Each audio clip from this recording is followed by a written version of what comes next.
Welcome to another live stream of the Hard Rock Show. I'm Andrew. I'm Dave.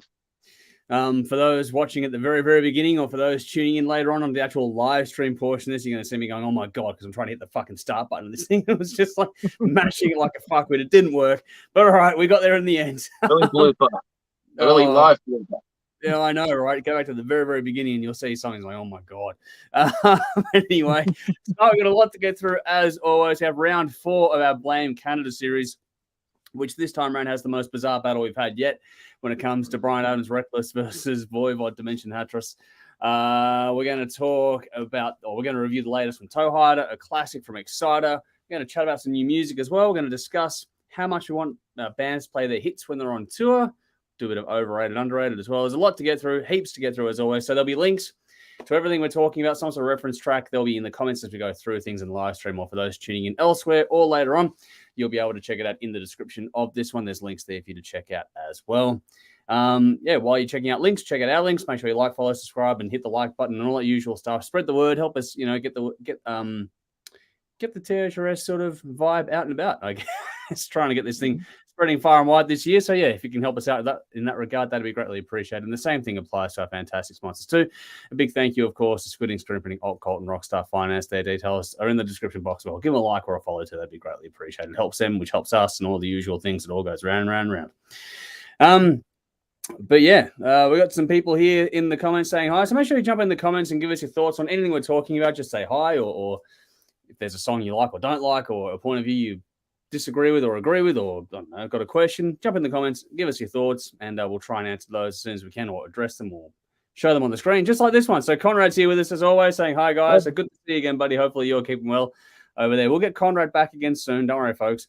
And Michael here as well, who's a great contributor in our Facebook group, the THRS Lounge. He's a great contributor there. So thanks for all the stuff you're putting in there, and thanks for joining us again tonight as well.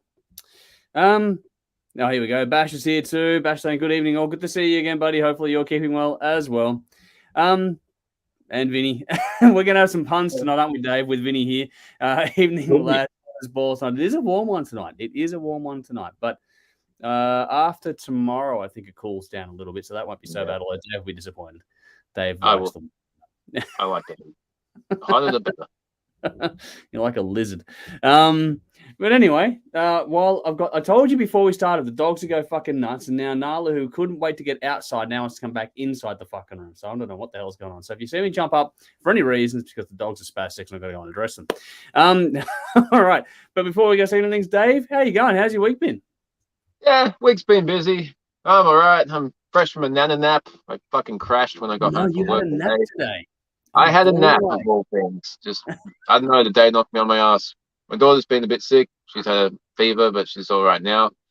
My son's got a bit of a cold, and work's been a bit hectic, so I guess everything just caught up with me. And as soon as I got home from work, I'm just like, I'm just going to rest for a couple of minutes. Hour and a half later, I wake up. I'm like, shit. I was in deep sleep. Just wow. Like, yeah. But feeling better now. Headache's gone. I had a massive headache at work today. But yeah, probably didn't help. I was listening to music all day, but that's the kind of stuff. Better than listening to Triple M. I would rather torture myself with headphones in with a bad headache than listen to the same songs on Triple M. Yes. But apart from that, all pretty good. How you doing, man?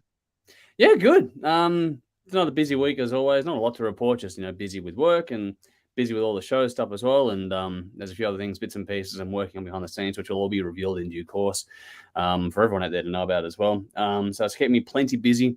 This week, hit a bit of a hurdle or a speed bump in one respect, because I was telling you before, Dave, that it was a rougher week than I wanted it to be, because I was actually doing really, really well. Everything was going smoothly. Everything's going good.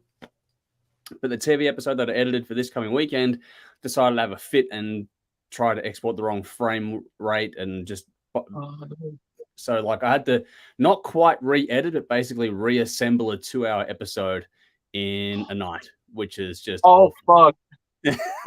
So that wasn't fun. I was losing my shit, Jody, and so I was like, okay, I'm gonna leave you alone now, because it was just like, oh, you're fucking kidding. Like, that's the best part of a week's worth of work, just fucked. So it wasn't as bad as it could have been. So it could have been a lot worse, but it was just what you don't need when you're trying to get things done. And everything's going so smoothly up until that point. So yeah, aside from that, everything's pretty good. It's a one-off. I know it went wrong, so I've worked out what caused it. So, it was a learning experience at the same time. It's like, oh, for fuck's sake, didn't need that. Just never need that'd be the new metal versus the Cure. It is the Poison and the Cure. So for those tuning in on Saturday night in Melbourne on Channel 31 at 11 p.m. for this week, next week we're back at 10:30 p.m. actually. But yeah, it's going to be. I chose things to do with new metal between 93 and 2003, and Dave had the same decade, but chose anything but new metal. So I was the Poison, he was the Cure, and so when you're watching that one, give us your votes on which one you're going with and which songs you enjoyed the most on that. So Dave is desperate to be the Cure. It was going to be like a celebration new metal, and then it just ended up being that it was more fun to.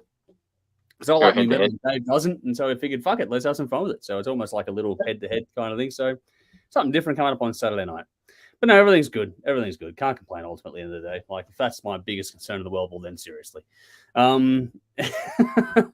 Billy's here tonight saying, hey, gents, good to see you. Hopefully you're keeping well out there. Same with Gear, our good friend from Norway. He's going hello from Norway and Viking Queen. The date for the Down Under tour will be coming out, I don't know, next month, maybe? I don't know. We'll see you in October. Okay, there we go. Nice. October, Kick Ass Together, and new album Hail to the King will be out worldwide on 24th of March. Okay, cool. There we go. Rightio. Also, the new album Hail to the King, I have a still from Halloween and Iron Maiden. Okay, nice. Some interesting stuff going on there, Gear. All right, cool. Looking forward to seeing what comes out with all that. Alrighty, so I guess without any further ado, we'll get stuck into our songs of the week. That is what we start with first. And Dave, your pick for this week was a new one from the Raven Age. So it's a link in the description. It's in the comments now to go and check it out. It is the Raven Age with the song Parasite. Oh, before we do, Sally's here. Good to see you, Sally. Hopefully you're well out there. Good to have you back with us. As always, love your company. But yeah, so we're about to get stuck into our first song. This is our Dave's pick of the week, and it's the Raven Age with Parasite. So what drew you to this one, Dave? Yeah, I keep an eye on this band ever since I saw them live opening for Iron Maiden a few years ago in Melbourne. They are a very good band. Can't say I've heard everything that they've released, but everything I've heard I like. And I would think that this song is probably the best thing I've heard from them ever. Got a fucking great riff, great atmosphere. Hooks are nice changes. A lot of guitar playing, and the vocals are really cool on this one. I really enjoyed the vocals. Video was pretty cool. That was well done. Giant raven with the glowing eyes was a little bit on the tacky side. Yeah, but it was still cool. It kind of fit the vibe they were going for. Just like, we're going to Number of the Beast with the Dancing Ballroom thing again from the 80s. But for what it was really cool. But the song itself is fantastic. If you haven't heard this band before, definitely get on because this is cool. Yeah, no, I enjoyed this one. For those who don't know, it's got George Harris in it, who's the son of Steve Harris, obviously from Iron Maiden. George plays guitar in this band, though, and this song also features a solo from Andy James of Five Finger Death Punch. So there's a bit going on with this one. There you go. This is coming from the band's third album, Blood Omen, due out July 7th this year in 2023. So you have followed this band. I haven't followed them as closely, anywhere near as much as you. I haven't really checked out much of their stuff at all, to be honest. I've heard always good things, but just sort of like, okay, it's one of those bands you want to get around to at some stage. And so I'm glad you picked this one this week. Some really good use of tempo on the riffs of this one. In the first 30 seconds of this song, you get three distinctly different paces, which is a really cool way to open things up with this track. And that sort of goes all the way through the song. Like they use tempo was a really cool feature in this track. The vocals are pretty melodic on this one too, which is cool. There's a nice use of harmony as well. And on top of that, though, there's some nice little sort of growling touches that just bring a little bit extra to the song, which is a nice little touch there. I was actually, until I heard the singing, I was like, oh, hang on, considering, the Poison and the Cure thing we've just done, I wasn't sure where it was going when it started off with that sort of riff. But then the dogs have just gone spazzing on me now that they've worked out the door. So it's like, yeah, this is going to be interesting.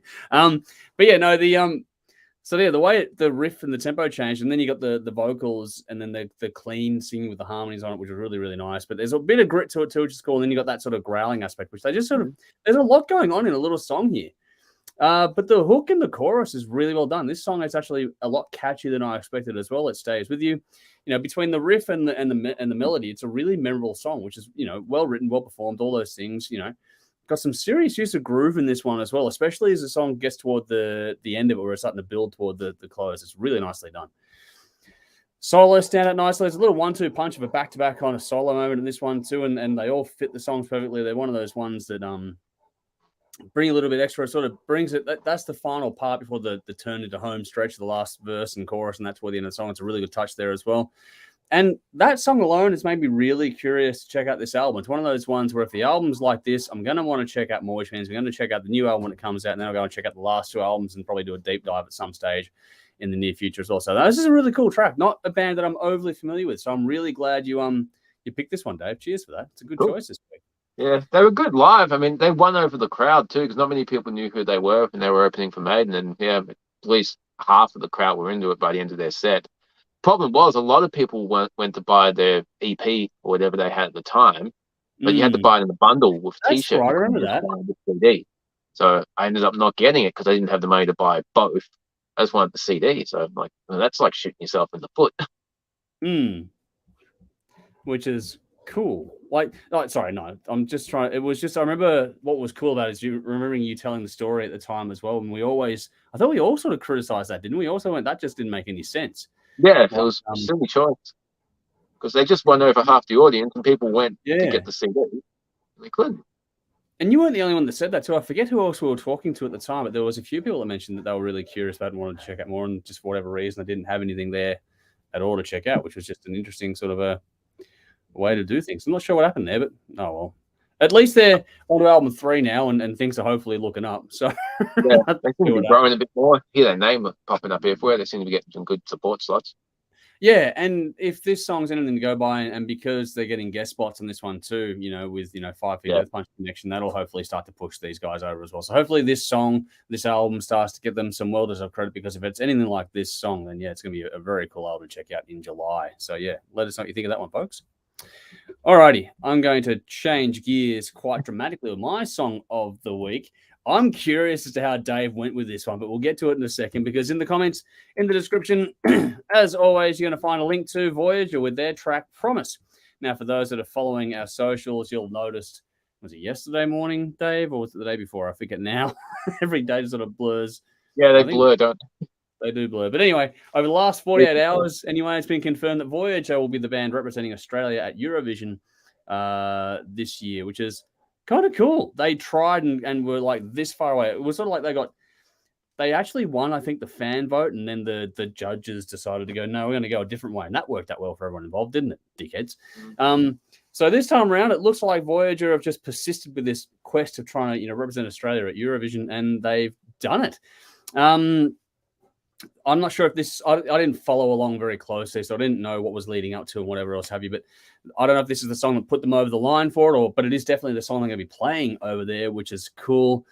I just think congratulations to the band is in order. Whether you love Eurovision, hate Eurovision, or like the song or not, I think it's just a really cool thing to have this band from WA that have done great things over the years, getting some recognition. And I hope that no matter what you think of the song, that this gives the band some well-deserved credit recognition and helps them push themselves worldwide. But in terms of video, Dave, I'm hoping you've got a little mini essay on the video, because the cinematography they did for this was fucking stunning. All right, this could be my favorite video for the year, but it's going to be hard to beat, to be honest. Already, wow. It's going to be very hard to beat. I really did enjoy it. The song starts off like you expect if you know the band or if you know the Eurovision style things. There's a lot of gloss. There's a pop side to this, but it quickly grows into something of a monster of its own. Like I said before, if anything, I think their pursuit of this goal seems to have refined and forced them to write, just really solid, fantastic songs as far as I'm concerned. Great use of space in this one. When the guitars kick in, though, it really thickens out, which is nice. The breakdown in this song is really fucking impressive. Like the first time you hear that and it just goes boom, and it's like, oh, fuck, I didn't expect that out of this band. There's a full-on growl in there. It was like, okay, that got my attention. That was a really big wow moment. I was watching it last night, and my son's trying to say goodnight to me, and I'm just like, oh my God, like that moment just blew me away just for the first time watching the video and listening to the song. There's a cool little guitar and keytar trade-off happening toward the back end of the song as well, which is a nice little touch in this one too. I would like to hear and see more of that from these guys as well, to be honest. I thought that was really nicely done.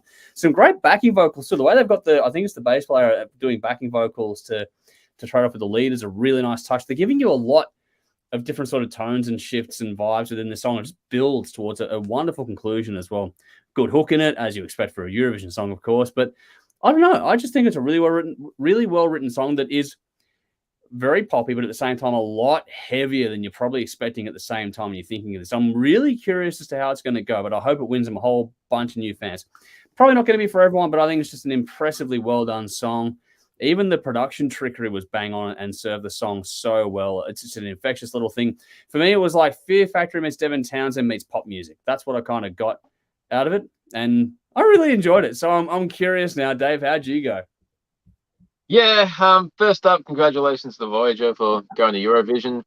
As you mentioned, it is very pop, and there is elements of metal, and there's synth guitars and actual guitars. So a little bit of everything. It will cater to a lot of different people. So people that have open minds and broad taste in music will enjoy it. I probably don't have a very open mind or broad taste. When I put this on, I was watching on my phone, and I'm not sure what I'm watching and listening to. And Julia's watching something on TV, and she just kind of slowly turns her head, and she's like, "What the fuck are you listening to?" Oh, this is that Voyager band that's going to Eurovision. And she's like, yeah, that's suitable for Eurovision. Yeah. So, yeah, the guitar solo is really cool. I really like the guitar solo. And then the guitar solo came on, and that was entertaining. Even if the end of the guitar solo sounds like Sonic just grabbed a bunch of coins. It sounds like Sega music. Yes. It's cool if you like that stuff. Yeah. Yeah, it starts off very synth heavy, but if you remember the last song they did, you know what to expect. So I was expecting that. Yeah. As you mentioned, the heavy part when they do that, they came out of nowhere, and that was seen. So that worked well. It is a question of taste. I think I like this song better than the previous one. That's a good thing. Yeah, it may be growing on me. It's certainly better than the Night Flight Orchestra, that's for sure. But yeah, I wish them all the best for Eurovision. It pushes your taste. So there are things to like in there.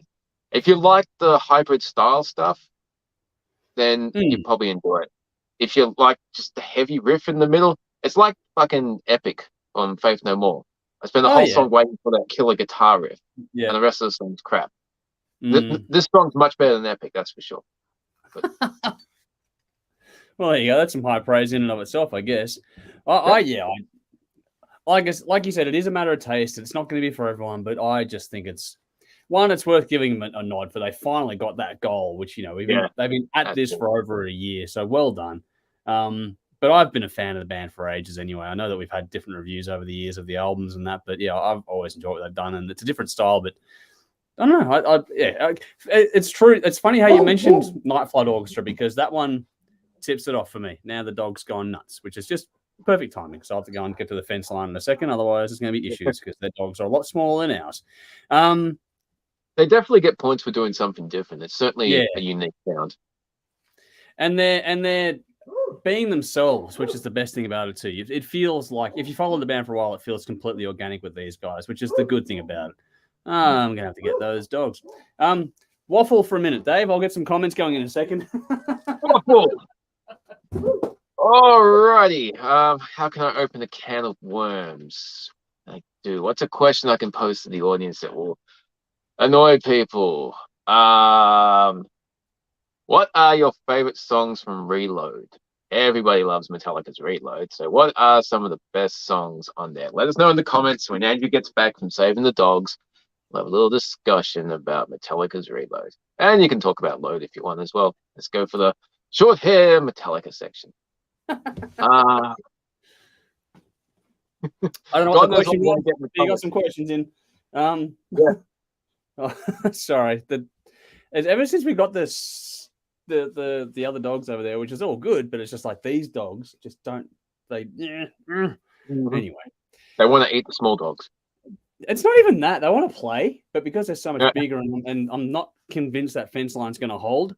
So it's like, it's just, what the hell? It's a bit of a rickety. You've seen the fence here. It's a bit rickety. So I was like, okay, that could go. I can just see your fence coming down with big dogs on top and the little dog underneath. Just about. So it's like, if I duck away, that's kind of why. Because but I've got to kind of leave the door open too, because I just tend to go nuts and just go in and out. It's just all sorts of fun and games, but it'll be fixed in a few months. Anyway, I will get to your question in a moment, Dave, but just quickly recapping things. Conrad says, this is a shit. I hope it wins Eurovision. So there's high praise for Voyager there, which is nice to see. Terry's gone, hi, guys. Good to see you as well. Hopefully you're keeping well. Thank you for jumping in tonight as well. And Philo, our good friend Philo from Denmark is saying hello to us again. He's got the correction of geezers there. He's got hello geezers more from Denmark. Good to see you. Hopefully you're keeping well over there as well. What was your question, Dave? Oh, what are some of your favorite songs from Reload? Okay. Cool, because Philo answered that with Fuel, which is nice. And Conrad said Fixer. Actually, some good choices there too. Nice. Back to Eurovision for a second. Vinny's gone, Eurovision can be frustrating, though. You'll witness such wonderful talent only for it to be won by a singing Kransky or something like that. I haven't watched it in full ever, so I don't really know what I'm in for. I'm going to try this time around. I think I've seen 2 clips from Eurovision in my whole life. And it was just the winning clips from Gore and Mainskin. Just goes, hey, a rock band won? Are you fucking kidding me? Okay, yeah, I'll check these out. Well, fingers crossed that it could be the case this time around too, that Voyager might go pretty well. Michael has gone, can't wait to see Voyager take on Eurovision. I've been a fan for years and hearing this is fantastic. So there we go. Some more love for it too, which is good. I'm glad that we're getting some love for that song. Yeah, awesome to see. I'm glad that it's hitting the right note with the people that are into this sort of stuff too, which is hopefully a good sign of things to come as, time moves on this front.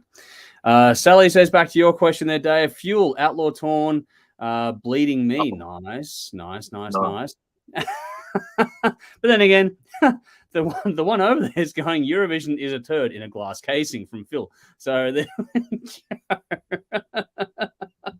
we're getting a lot of love for this sort of stuff going, I love this shit.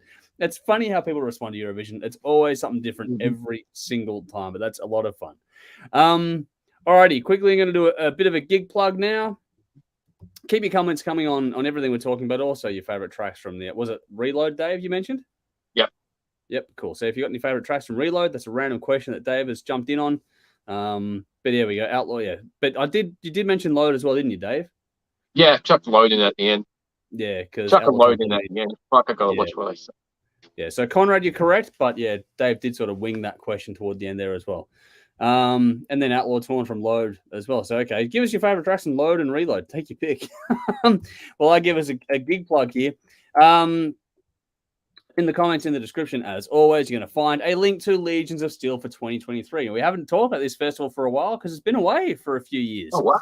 Coming back. Sweet. I know. Dennis is bringing it back for one more year, I think. So this is the blurb for it. It's Legions of Steel Festival is back for one last round, showcasing some of Australia's best metal talents on March the 12th, Labor Day weekend at the Northcote Social Club in Melbourne, obviously. This celebration of all things heavy metal, speed metal, and thrash metal will see performances by Dreadnought, Darker Half, Envenomed, Livewire, Party Vibes, Flitcraft, and Rautism. This perfect Sunday session of Steel is just what you need. Tickets on sale now via OzTix, $25 plus booking fee. That's a cracking lineup already. And I know that Dennis is going to be having a lot of fun because whenever Party Vibes play, he has always loved that band. So I'm glad he finally got Party Vibes to get onto a Legions of Steel festival. I'm glad he's bringing it back for one last round and give it a bit of a send-off. But yeah, that's a good fucking lineup. Dreadnought, Darker Half, Envenomed, Livewire, Party Vibes, Flitcraft, and Rautism. That's pretty fucking special. So get on down to that one if you're keen and available, folks. That is going to be a lot of fun to see. Jeff's jumped into the waiting room. Good, because we're going to get to that one very, very soon after a couple of little bits and pieces here. Back to the Load Reload stuff there. Michael said The Memory Remains is one of my favorite tracks off Reload, which is cool there too. Oh. Nicely done. Conrad says Okies and Outlaw Torn and Bleeding Me win. So there we go. Bleeding Me is a fucking great song.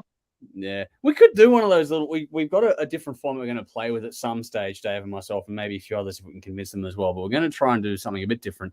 Maybe those 2 albums would be a good one to put head to head, Dave, in that little format that we discussed, Load versus Reload. That'd be interesting. Yeah, track by track. Yeah, something different. We'll see how we go with that in time. We've got a few things to get through first. As always, we always have big plans. We got so much we want to do this year. It's insane. And King Nothing. Yes, King Nothing is a cracker. Love King Nothing. That's a great song. These fucking dogs. So Nyla wanted to go out. She wanted to go in. She wanted to go out. She wanted to go in. She went out again. Caused ruckus in the fence. Now she's back in again. It's like, what the fuck? She's old and going senile directly. It's kind of crazy to watch, to be honest. But anyway, enough of the dogs. Let's get into our hot topic this week. And this is kind of an amalgamation of different articles that Dave and I have found or been, alerted to this week. And it's, how much do we really want bands we go to see live on tour to play the hits when we expect to see them? This is brought about in turn because of you had the Red Hot Chili Peppers one that Joshua Batten asked you to bring up on the show. Because there was a whole lot of, noise made because they weren't playing any hits. And then I found an article a couple of days ago, or the beginning of the week, about how Godsmack are saying the new album will probably be their last studio album because they don't really have enough room in their sets to play all the songs they want to play. So they're going to sort of stop making new records and just go out on tour and play the hits kind of thing. So it's been an interesting discussion. How much do we want the bands we go to see on tour? How much do we want them to play the hits versus how much do we want them to play new music? It's an interesting one. I've got some thoughts on this one. Dave, let's hear yours first. Where do you land on this one? Yeah, I like a good mixture between classics and new music, because the older I get, the more I seem to feel like an anomaly, because I like new music from old bands, but people seem to get caught in a little section, which is kind of sad. But I don't expect to hear every single hit. I don't mind if they take a couple out to play some new songs, especially if I've seen them a couple of times. I can understand if it's your first time seeing the band that you've grown up listening to and you're expecting to hear those songs. So it's really, really hard for a band to kind of put together a good set list that pleases all the fans, and two, keep them interested, because if you're just playing the same songs over and over, it gets boring.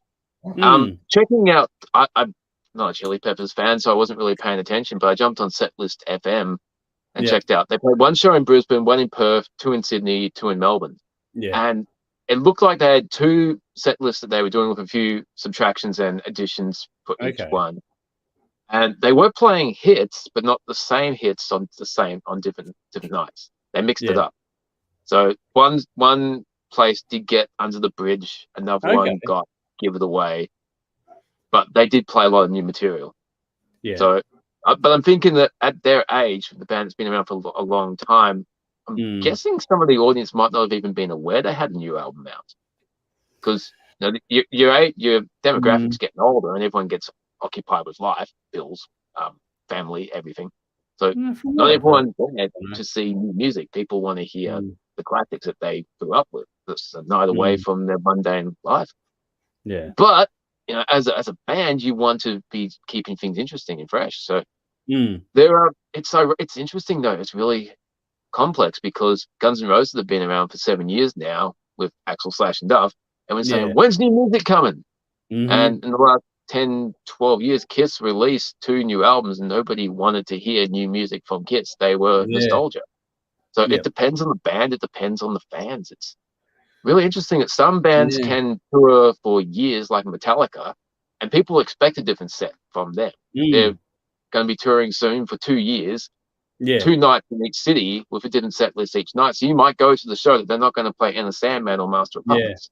So it all depends, but they're advertising it that way. So you kind of, that's the thing, So, but if you're touring an album, you're going to be expected to play songs from that album. If you're touring as a greatest hits or just going out on tour to play some shows, then you're probably best to play a greatest hits package. But there's kind of an understanding from fans, at least, when you go and see Iron Maiden touring a new album, they're going to play a lot of new songs off the new album with some classics at the end.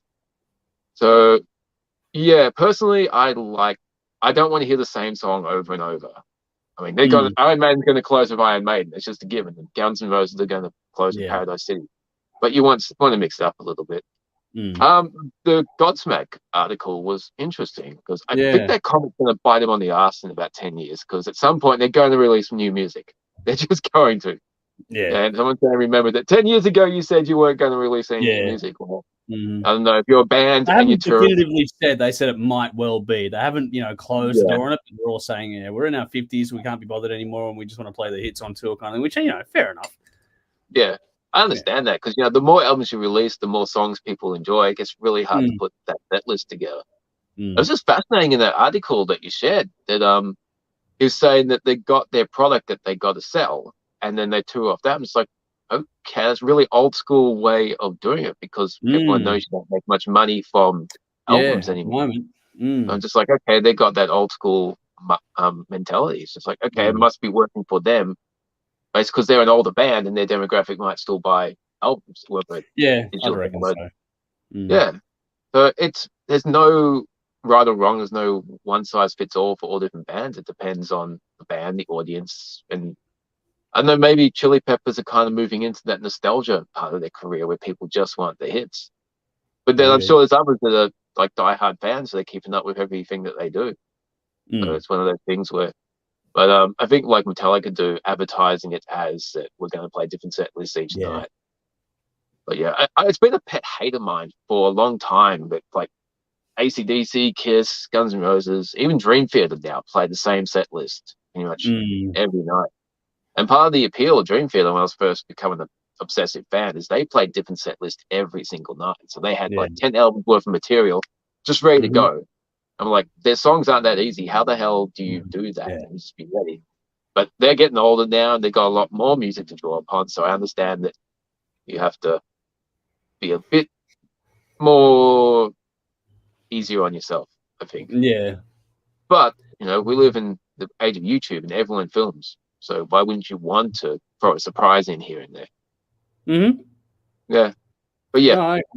No, it's a challenging one.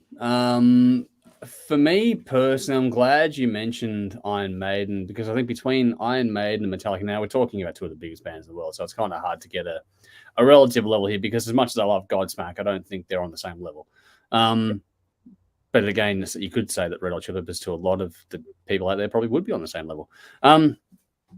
It was funny watching people give a huge backlash to Red Hot Chili Peppers only a matter of weeks ago now as we do this one. It was actually really interesting to watch that play out.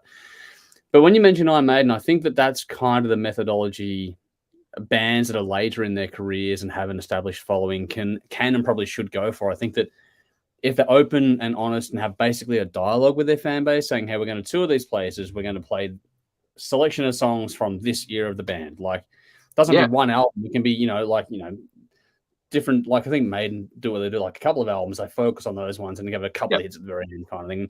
And then they'll go, when the new album comes out, they'll go and tour the new album and play a whole lot of shit from the new album. So I think as long as there's an open dialogue with the fans, I think that not making new studio records, if you don't want to, it's fine.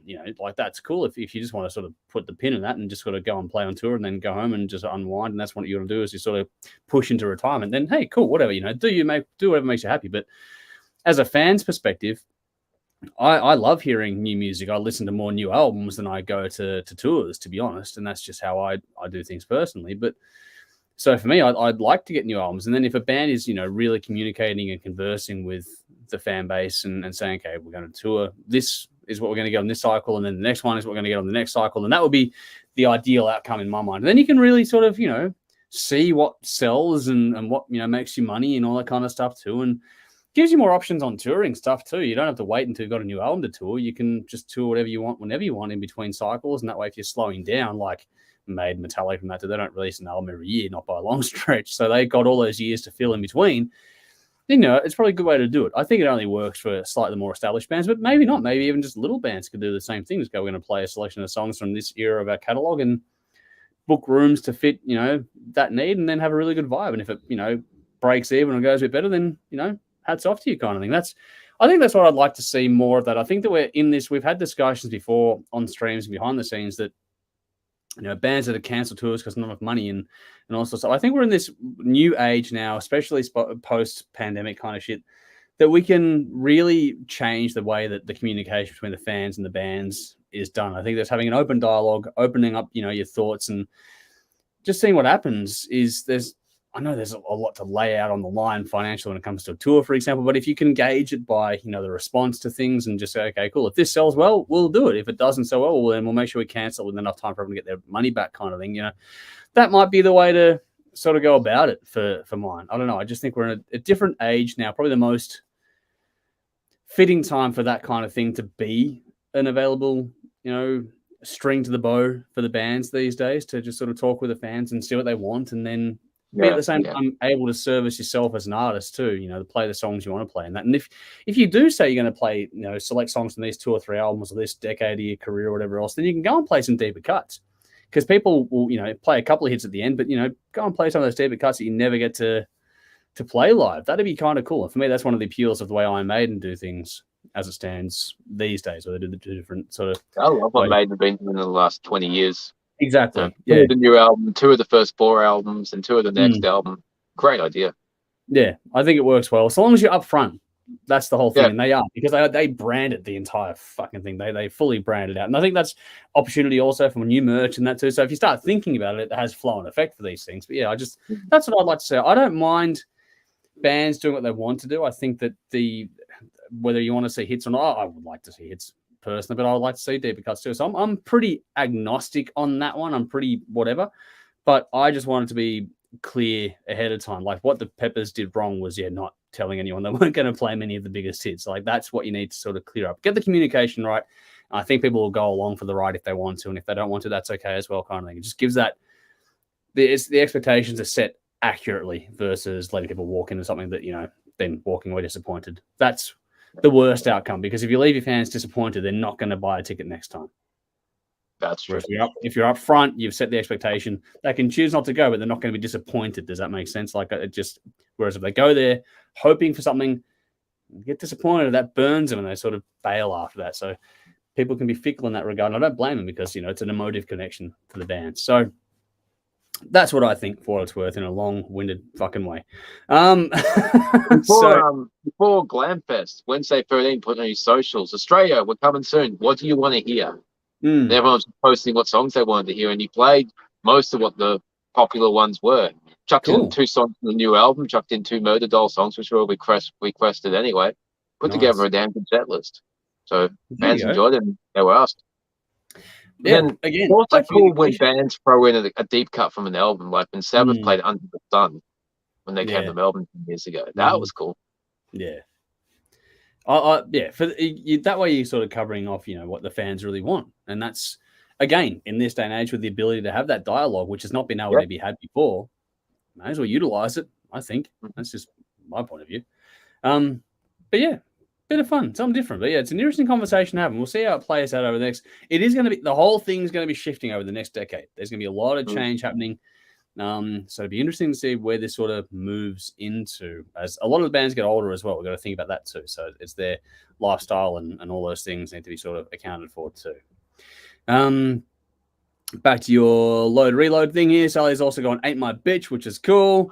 I do like that song. Conrad says, saw Metallica on the Hardwired tour and people responded hugely well to the new songs. People are really excited and keen to hear new tracks live, just as much as the big hits. I think, it depends on the band. There is certainly a caveat for what band it is, but especially Hardwired, that was a good fucking album. So, it's hard to get disappointed with that one personally.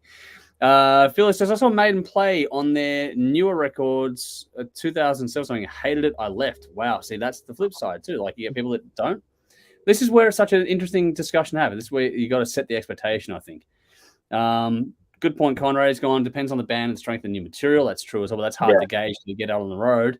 As in how well it's received or sells well by the fans. In an age of streaming, that's trickier as well. Although it is easy to get data, so you can do your deep dive onto that one too and see what's going. What's played in what country. Yeah, and Maiden again. I know we're bringing up Maiden a bit, but they've used things like where songs are being played to map out their touring cycle. So you can do these things in an intelligent way. David's here. David's gone, g'day, fellas. It's 40 fucking degrees in Adelaide. Just came inside from watering the tomatoes. Rock on Maiden forever. There you go. There's some good love for Maiden there. Hopefully your tomatoes are okay in the heat. Conrad's gone, it also depends on if the band is playing live at a festival or headlining their own show. When bands play at a festival, play a set playing the hits to get the mass happy. Now that makes perfect sense. Like at a festival, a 1 hour set, play your hits. Don't that's not an album cycle tour. When they're actually doing a headline tour or possibly even a main support tour, that's when you give it a bit more thought. I'm not sure. Sakib is going, I love you. Love you too. Thanks for joining us. Thank you. You're keeping well out there. What do we got here? Philo has gone on the way home. I met an old classmate. He had left too. Hated it. Well, there you go. Some people just don't like it. And that's fair enough. But that's where, again, you set the expectations. I think you avoid a lot of that kind of issue as well. Because Philo, was that the last time you saw Maiden live? Answer that question for us. Have you gone back to see them since? Because that some people are diehards, they'll go back. But, did you think twice? If you did see them again, did you think twice before seeing them again, Philo? Just let us know. Bash said, pending the quantity of the band's hits, personally, I would like to hear a few new songs, most of the popular ones. But if they have a lot of hits, they should play different hits at different tours if they have several concerts in the same tour or shows. Yeah. So there's a lot of different feedback on this one. This is, again, I think the only way you're really going to do this is going to be a case-by-case basis for the bands to sort of work out for themselves and have a good dialogue with the audience now. I think that's kind of where we're at with everything these days, to have an actual open forum and see what happens. Philo says, yes and no, you're right. Maybe I came expecting a Power Slave set. And that's, that's where it is, unfortunately, if you're going in and you're expecting those things. But it's one of the, it's a weird one. It's a really, really Vinny brought Liquids in a second. But yeah, no, it's an interesting conversation to have. It's challenging to think about, and you don't want it to annoy fans after the fact too, which is why I think it's important to have that these days. It's so easy these days too. It's a simple Facebook post. Like, it's so easy. Yeah. You can avoid so much drama by just being open with it. Vinny says, I think Sakib has wandered into the wrong live stream. Dave's OnlyFans will be on after this. So that one costs money. Yeah, that's a gated port. All right, let's play a bit of overrated, underrated. It won't be long on this one. It won't take us too long to go through it. This is a pretty straightforward. It's following on the back of this in a little way. It sort of dovetails into it. We haven't done this before on overrated, underrated. So the idea here is to have a subject that we then decide if it's properly rated, overrated, or underrated, or thereabouts, in different spectrums of that kind of thing. And today's little one is encores at live shows. So, the lights go down and everyone's waiting. Everyone's got their phone out and everyone's, waiting for the encore to come on. Is the encore these days overrated, underrated, or about right? Dave, where do you land? At a big event, arena, stadium show, they're overrated. We all know the band's coming back. We all know pretty much what song they're going to play. It's okay. They get a quick moment to have a drink or whatever, wipe the sweat off their face with a towel. We know they're coming back. So it's not like the old days where, the band hit curfew and then the audience forced them to come back on because they weren't leaving. That was old school encores. So that's overrated. At a pub gig, if the band's got time to play another song because they've impressed the audience, then that's cool. I like that. But if you're an unknown band wins over an audience and the audience wants another song, then that's cool. But as far as, organized big shows, everything's the same each night. They're overrated. Yeah, I'm pretty much actually going to be agreeing with you on pretty much all the points. I think on the pub gig side of things, like the smaller venue side of things, that's a really tricky one to read the audience right, though, because I know you got your family in front. They're going to scream for more songs because they want to show you some love and support and give you your flowers, that kind of stuff. But yeah, if you get that wrong and there's like 10 people in the room and you come out after a minute off and go and play another song, it's like people are going to go, huh? Like, it's just not going to work, especially when they're loaded at 1 o'clock in the morning. Yeah, it's an interesting one. For the big shows, though, I think the gimmick is well and truly worn off. So I'm not going to say they're extremely overrated. I think they're a bit overrated, though. I just think that, especially in these days where you got, the set list websites and all that kind of stuff too. So, well and truly advanced with social media. Everyone's talking about they played this song, they played that song, and it's so easy again for word of mouth to spread these things around. So yeah, I just do genuinely think that for the original value of it, it doesn't have the same weight anymore. So in that respect, it's overrated. As a way of telling you the show is about to wrap up, yeah, cool. But the thing is, what I found these days is the encore is no longer one song. It's like 5 or 6 these days. It makes it almost pointless. It really, really does. Like, the set's coming to an end. Okay, cool. But then if it's not 5 songs, it's like 3 songs, and one of them's a really long fucking medley. It's a really, I'm not sure about it anymore. I don't think it has the same impact or purpose that it used to have. I just think it's too easy for people to know it's coming. Everyone knows what the joke is now, kind of thing. Everyone's in on it. So yeah, it's a quirky one. I think the only way you could make it interesting in the context of the conversation before about the hot topic side of things, that if you played different songs every night on that one, maybe that might be about the only way to do it. That way everyone's guessing. If you make it like a tour-long thing where the encore is going to be 2 songs of you close with your hits, and then the encore is like 2 deep cuts, that might be a way to bring back some impact to it, that it's a different song each time you play as well. So that might be about it. But otherwise, it is just a gimmick that don't really need it. It's just a way of telling you. It's like when they start to turn the lights up at a restaurant or a bar to let you know that it's time to get out, kind of thing. It's the whole thing. It's like it's almost last call kind of thing. So it's like, okay, yeah, everyone knows what's going on now. So I don't really think it serves the same purpose. I got to revamp that one, I think. Yeah, it just doesn't have the same impact it used to have. Not at all, to me personally. What do we got here? David says, I never think twice with Maiden. Brilliant band live. Not a huge fan of new material, but it's a fucking great show. I see any band live. Well, that's the thing too. If you like live music, this conversation isn't so much aimed at diehards. I think the diehards are going to go no matter what, which is cool. And that's the thing about Iron Maiden. They have those fans for sure. So do Metallica. But yeah, if diehards will go. But for the ones that are a little more, not so sure or cash strapped, they can sort of pick what they want to go and spend the money on. But Dave is right. We used to place bets on the encore. Overrated, but good. So there you go. What do we got? Philo says there is a Maiden cover band in town. Seen them in a much smaller venue, just killing it. Very ironic. Well, there you go.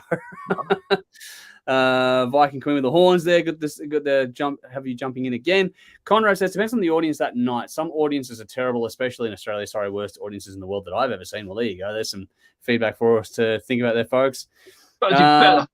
Yeah. But Michael says, not sure if it will happen or it still happens today, but Pearl Jam were great at the way they dealt with playing different set lists each night. When leaving the venue, the fans were given a download link and it was an official live recording from the night, which they eventually sold on their website for every gig they played.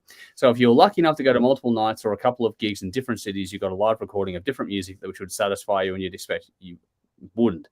So I had a similar experience seeing a Slash a number of years ago. I actually walked out with a CD of the show.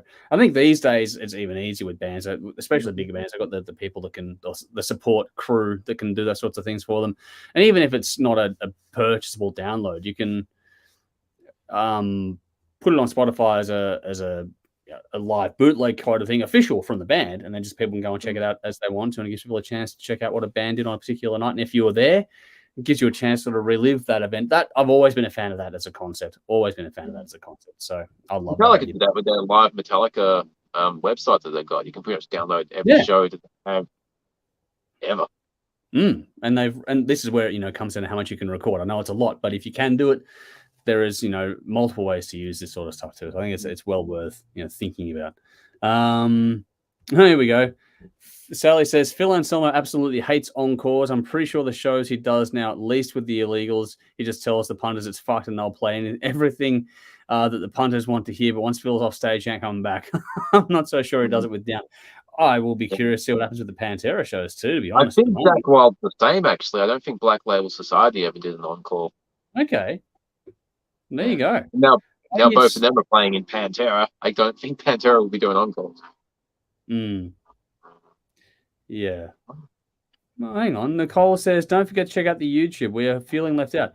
I'm not seeing any comments over there. I'm sorry, Nicole. Good. Thanks for jumping in. We are live there. I'm just not sure why the comments are coming through. So for those on YouTube tonight, I don't know why I'm not seeing comments. So my apologies. Thank you for bringing that to my attention, Nicole. You normally do jump in on YouTube. I don't know what's happened there tonight. Normally we see it. Short of restarting, which I'm sort of loath to do. I don't know how to fix that one, unfortunately, tonight. So yeah, thank you for giving us the heads up. I do apologize for those on YouTube. I can't see the comments as we do this one live. I might be able to try and do something here. This could be dangerous. This could blow us up. This could be, breaking the internet for a second. Here we go. Wait, go. What do we got here? Hey, this is going to be fun. There we go. I've killed that lag. All right, I don't need that. I just need the comments. Okay, wow, there's a few there. So Nicole, Rowan's there. Michael said hello to everyone. Andrew saying g'day, guys. Tom saying hey, all up as well. Wow, I can't bring this up on screen. I'm seeing a lot of comments now. Darren saying hey, yo. Chris is saying evening all. Thank you all so much for joining us on YouTube. Nicole said about the Raven Age, catchy tunes. We're doing a whole recap now. For Voyager, Darren said let's see him slay Eurovision. Rowan says too good for Eurovision. Nicole says never heard of it, so there we go. When it came to your question, Dave, Darren said the memory remains, Fix It and Devil's Dance. Rowan said I don't think Andrew can see YouTube. Yeah, you got that right. I'm not overlooking on purpose, I swear. Michael said until it sleeps or Hero of the Day. Nice. It depends on the band, how often they tour. They're vintage when it comes to the touring conversation about before. Guns N' Roses fans can't complain. They play 3 shows and cover everything. That's true from Tom there. Yeah, Michael said COVID meant no Maiden last time, no Tripper Party. It's a long wait for the next one. That's true as well. Rowan says encores are silly. Kilnor said never encore at a festival. Waste time. Yeah, no, that's a good point. Kilnor over on YouTube. Thank you for don't bother at a festival. Really don't bother. Michael also said Prince had different take, played short set and multiple encores. Well, okay, that's a different way to do it. And another one too, Tom says, actually Anthrax don't do encores. So that's one to think about as well. So yeah, I've got the tab open. I'm wondering what happens if I hit play again and mute the volume. There we go. So let's see what happens here. Hopefully that will allow me to see any other comments that are coming through as they do. I'll have to go back and forth now, which is going to be a whole lot of fun. What do we got here? Philo says Metallica seems on the forefront with the interactive things, and that's a good point to that band. A lot of bands are as well. Napster, lol from Philo. But also Sally saying, yep, Zach, no encore. That's true. So there we go. We're getting some good points on that stuff as well. I'm going to have a lot of fun bouncing back and forth between the two screens tonight. I might actually see if I can do. Oh no, I can't. I need my notes. That's not going to work. All right, cool. Anyway, we've done that one. We've done that one. All right, cool. So let's get our guest in for the night. Well, not a guest anymore. He's our regular for this little battle series we got. So let's everyone say hello to Jeff, who's wearing the Oilers, of course. How you going? Hey guys, how you doing? Good man. How are you? Okay. Very well. All good. Can you hear me all right? Yeah, great. I moved the mic up. I've got a different stand now than I had last time, so I'm not sure how I sound. If it sounds really loud or soft or what. No, you're perfect. Hear. I got no mic monitoring, which sucks. Yeah. But hey. No, you sound good, mate. You're with us, and you're sounding very, very good indeed. Looks and sounds good. No more Casper. You sound great. No more Casper. Casper's fucked off. He's gone.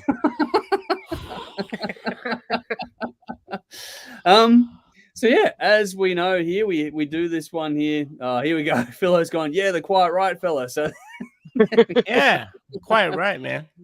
We're getting a lot of different nicknames for everyone on time here. Nicole, you're welcome over on YouTube as well. Here we go. He's gone Oilers Regalia. I like it. So there we go. We're getting some love for you there too, Jeff. Well, he's our enemy to him. So you're the Flames. Sorry about that. I am the Flames. It's like fuck. This is the Battle of Alberta.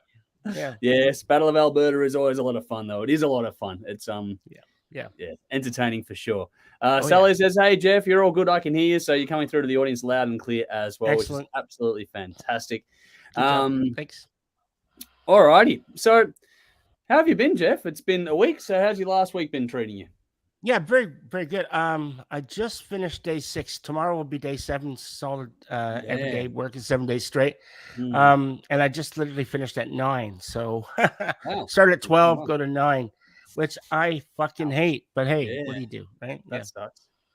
Yeah, it's just, I'll be back to normal shifts next week. So well, that's all right. And you got a couple of days off coming up after tomorrow, so that gives you a thing is, so when you work 7 days straight, the Saturday and Sunday or whatever it is you get off, you spend it all fucking just like, oh, I don't feel like doing anything. And then it's gone, and then you're back to work, and it's fucking shit. So what do you do, right? What do you do?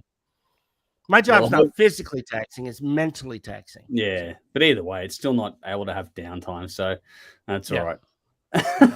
If I had a physical job, my beautiful physique that I've got here, you can see it, I'm sure it would be, even more beautiful. Yeah, but you'd be competing with Connor to be Thor. Yeah. Oh yeah. Like twins, Danny DeVito and Arnold Schwarzenegger. Because Conrad's a big boy, like he's tall. He's tall, yeah. He's not tiny. I'm definitely Danny DeVito in that partnership. Yeah.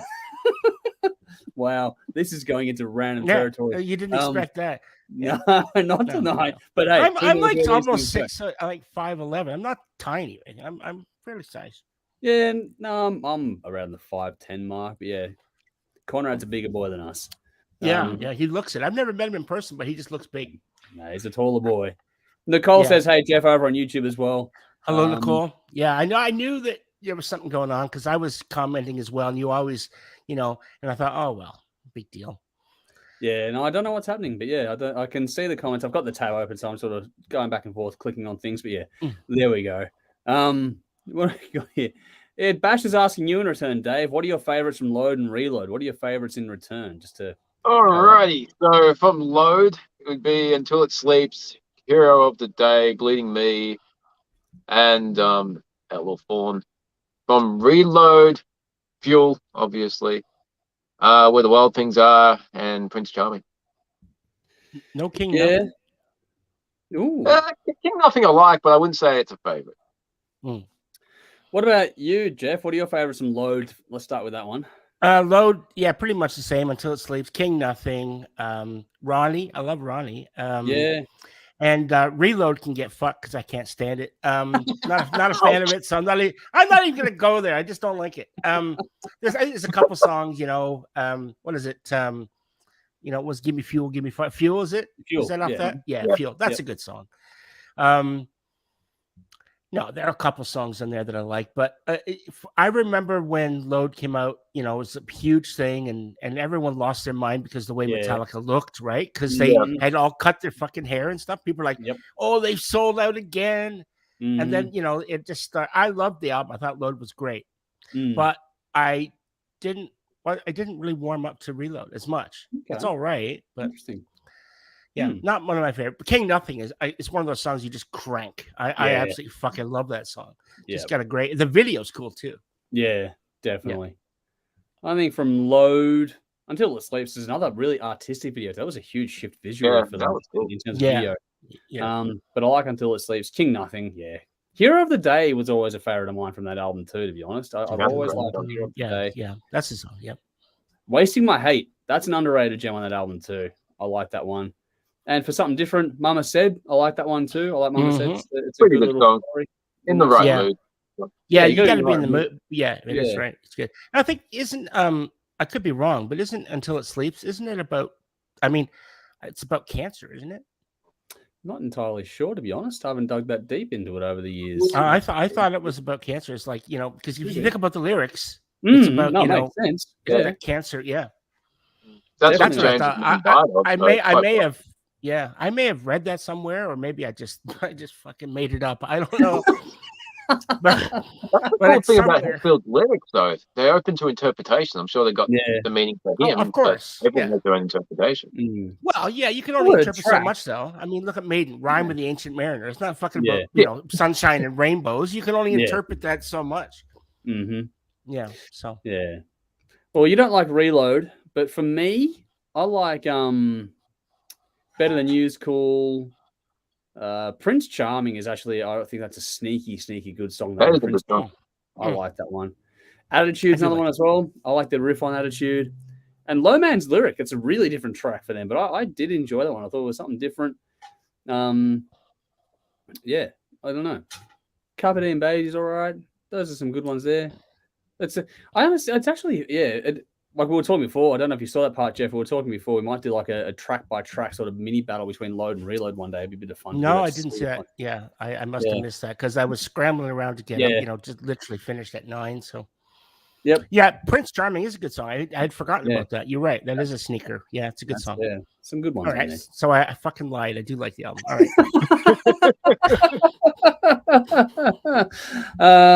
What do we got here? So I got more comments coming through quickly. Very nice. They're from Philo. Vinny says, hey, Jeff, Connor entered some rare company recently, mate, on 800 points. Yeah, Connor Bedard is doing well. It's Bedard, isn't it? Yeah. And yeah, Vinny's gone. Oilers reference. Connor, sorry for the random fact. Connor McDavid. Not McDavid, sorry. Not Bedard. Yeah. McDavid. No, you're right. Yeah, there is another Bedard. Yeah, another Connor. Yeah. He's an up-and-comer. He's going to be, he hasn't signed yet. Ah, right. Okay. Yeah. That's probably why I'm hearing his name more than. Yeah, he played for Team Canada. And he was the one, I think he scored the goal that Team Canada in overtime. We won the World Juniors. Yeah. Like a month or so ago. Yeah. That was fucking awesome game. Yeah. That might be what I'm thinking of. Yeah. McDavid makes more sense when you actually say the fucking name, because I do know the name as well. But yeah. Anyway, he's gone Oilers reference. Sorry for the random fun fact. You're all good, mate. No. Philo said, by the way, to Guy, not Dave. Congrats, you won the Super Bowl. Thank you. I was very happy with the Chiefs winning the Super Bowl. Absolutely. Congrats to that, Dave. Yep. Andrew. Yeah. That was a great win too. It wasn't all. I know people complain about the end, but seriously, I think it was all fine. To be honest, I mean, I would say that obviously, but I think this is an observer. It was a great game to watch. So yeah, nice done. Vinny says bite size. We're talking about the different sizes there. Conrad says yes. All ladies out there, how large I am. That's not what I was, man. That's not what I meant, man. Conrad's angling for his own OnlyFans at this rate. I thought you bent over in the camera one time. I did see you have a big ass. I know that. Yeah.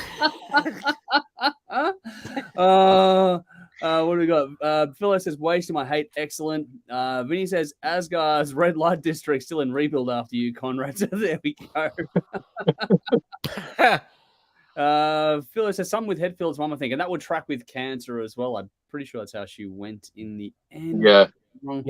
Yeah. And Philo says also number 97. He's very good. So there we go. All righty. I've caught up on the comments. I'll quickly check YouTube again just to make sure. No, we're all good over there.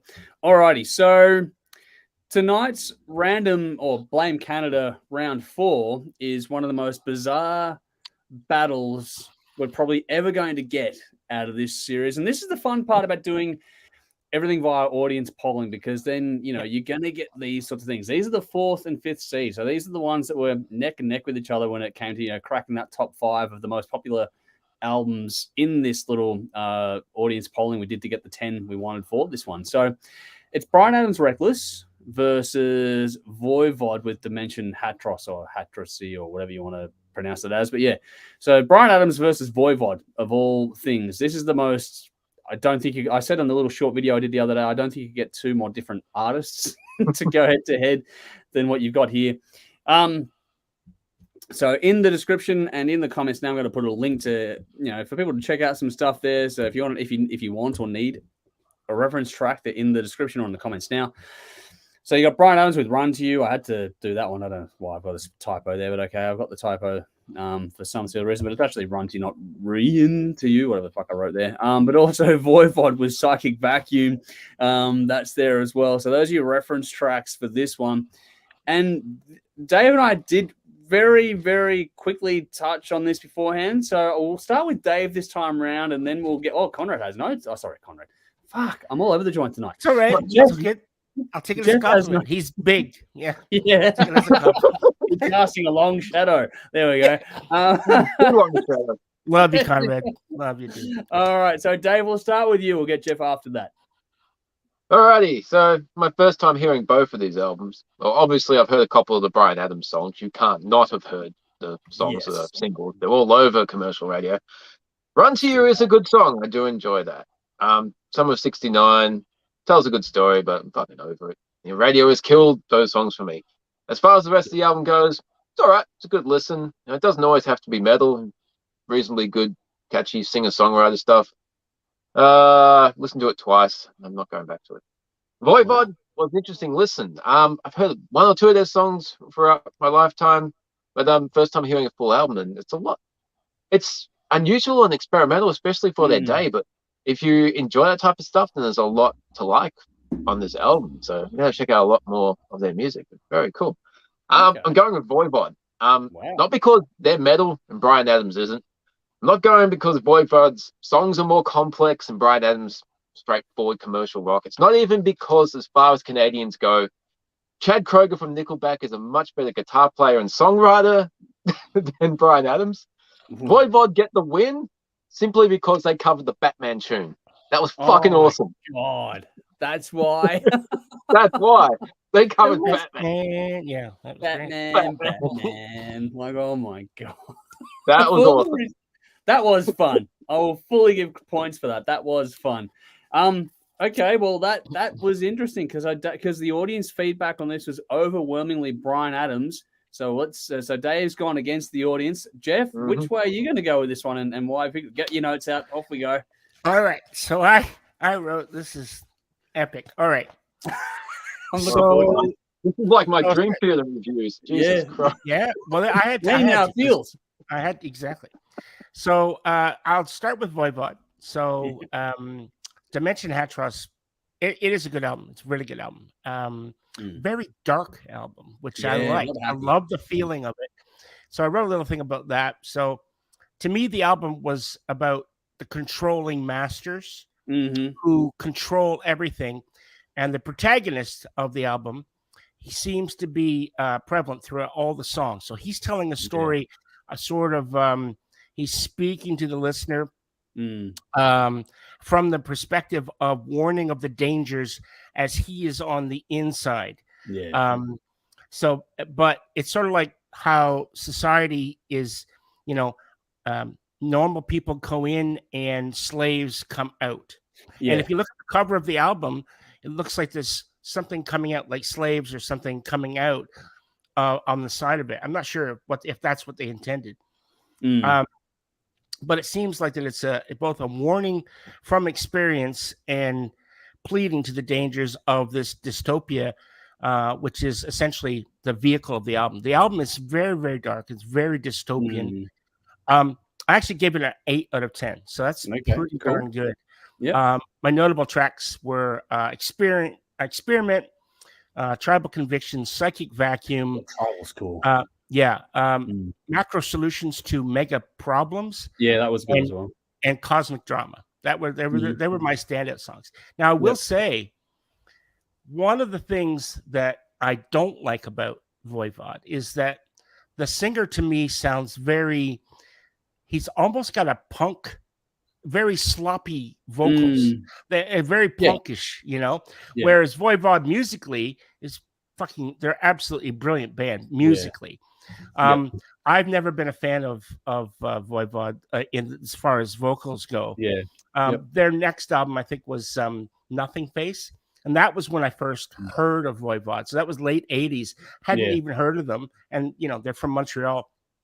And they released a couple songs, and they did a cover of the Pink Floyd Astronomy Domine.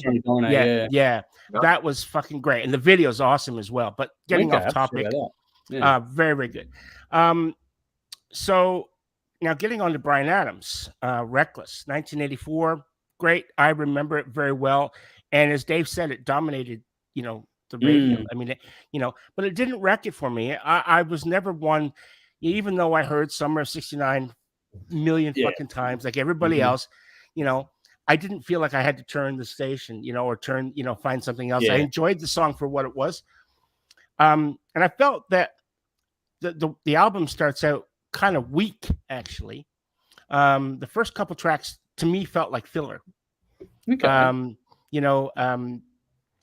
Night Affair, it's a love affair. It's a nice song, but it just felt to me like it was just sort of setting the stage, because for me, the meat and potatoes of this album was Run to You, Heaven, Somebody, Summer of '69, Kids Want to Rock, and It's Only Love. That's like 6 songs in a row. And the only song on that didn't get into the charts, that didn't release, was Kids Want to Rock. You know, and so all those other songs all went to, apparently this is the first Canadian album by a Canadian artist ever to sell a million copies. It was. So crazy there. Which, you know, and I remember, he was 25 as well. He was young. He was very, very young. And the actual album, which is called Reckless, the song Reckless, you know, and there's like 6 or 7 songs that didn't make the album. They didn't make the album because he ended up selling them to other artists, and they all recorded them. Crazy artists like Ted Nugent, Loverboy, Crocus. Crocus fucking did a song. Roger Daltrey, 38 Special. So he was making money from their songs that they all, you know. So, you know, there's no wonder that the guy is, you know, what he's done. As I said, those songs that I mentioned, the meat and potatoes of the songs, those are what I think is what sets this album up. And it's just one hit after the other. Bang, bang, bang, bang, bang, bang. So I don't think it's a perfect album, but it's damn close. And so I gave it 9 out of 10. So for me, Bryan Adams wins this for me. Well, there we go. I was wondering if this was going to be a clean sweep.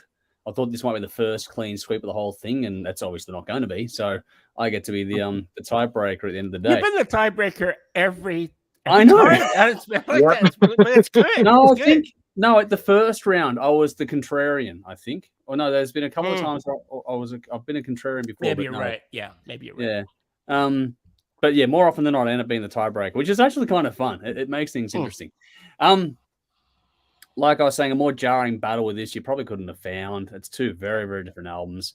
I'll get to the comments in. I know there's some comments coming through on this one. Reckless just has so many fucking hits. It's insane. I mean, you got One Night Love Affair, Run to You, Heaven, Summer of '69, and many, many more than just those ones. The singles released from this one took this album into some really extreme rarefied air. Now, Jeff mentioned being the first Canadian artist to sell a million units. Now, this one has another distinction which puts 6 singles into the top 15 in the US, only matched by Michael Jackson's Thriller and Bruce Springsteen's Born in the USA. That's how big this album was. So, you might think radio killed them, but that's just a massive. At 25 years old, he did that. That's bonkers.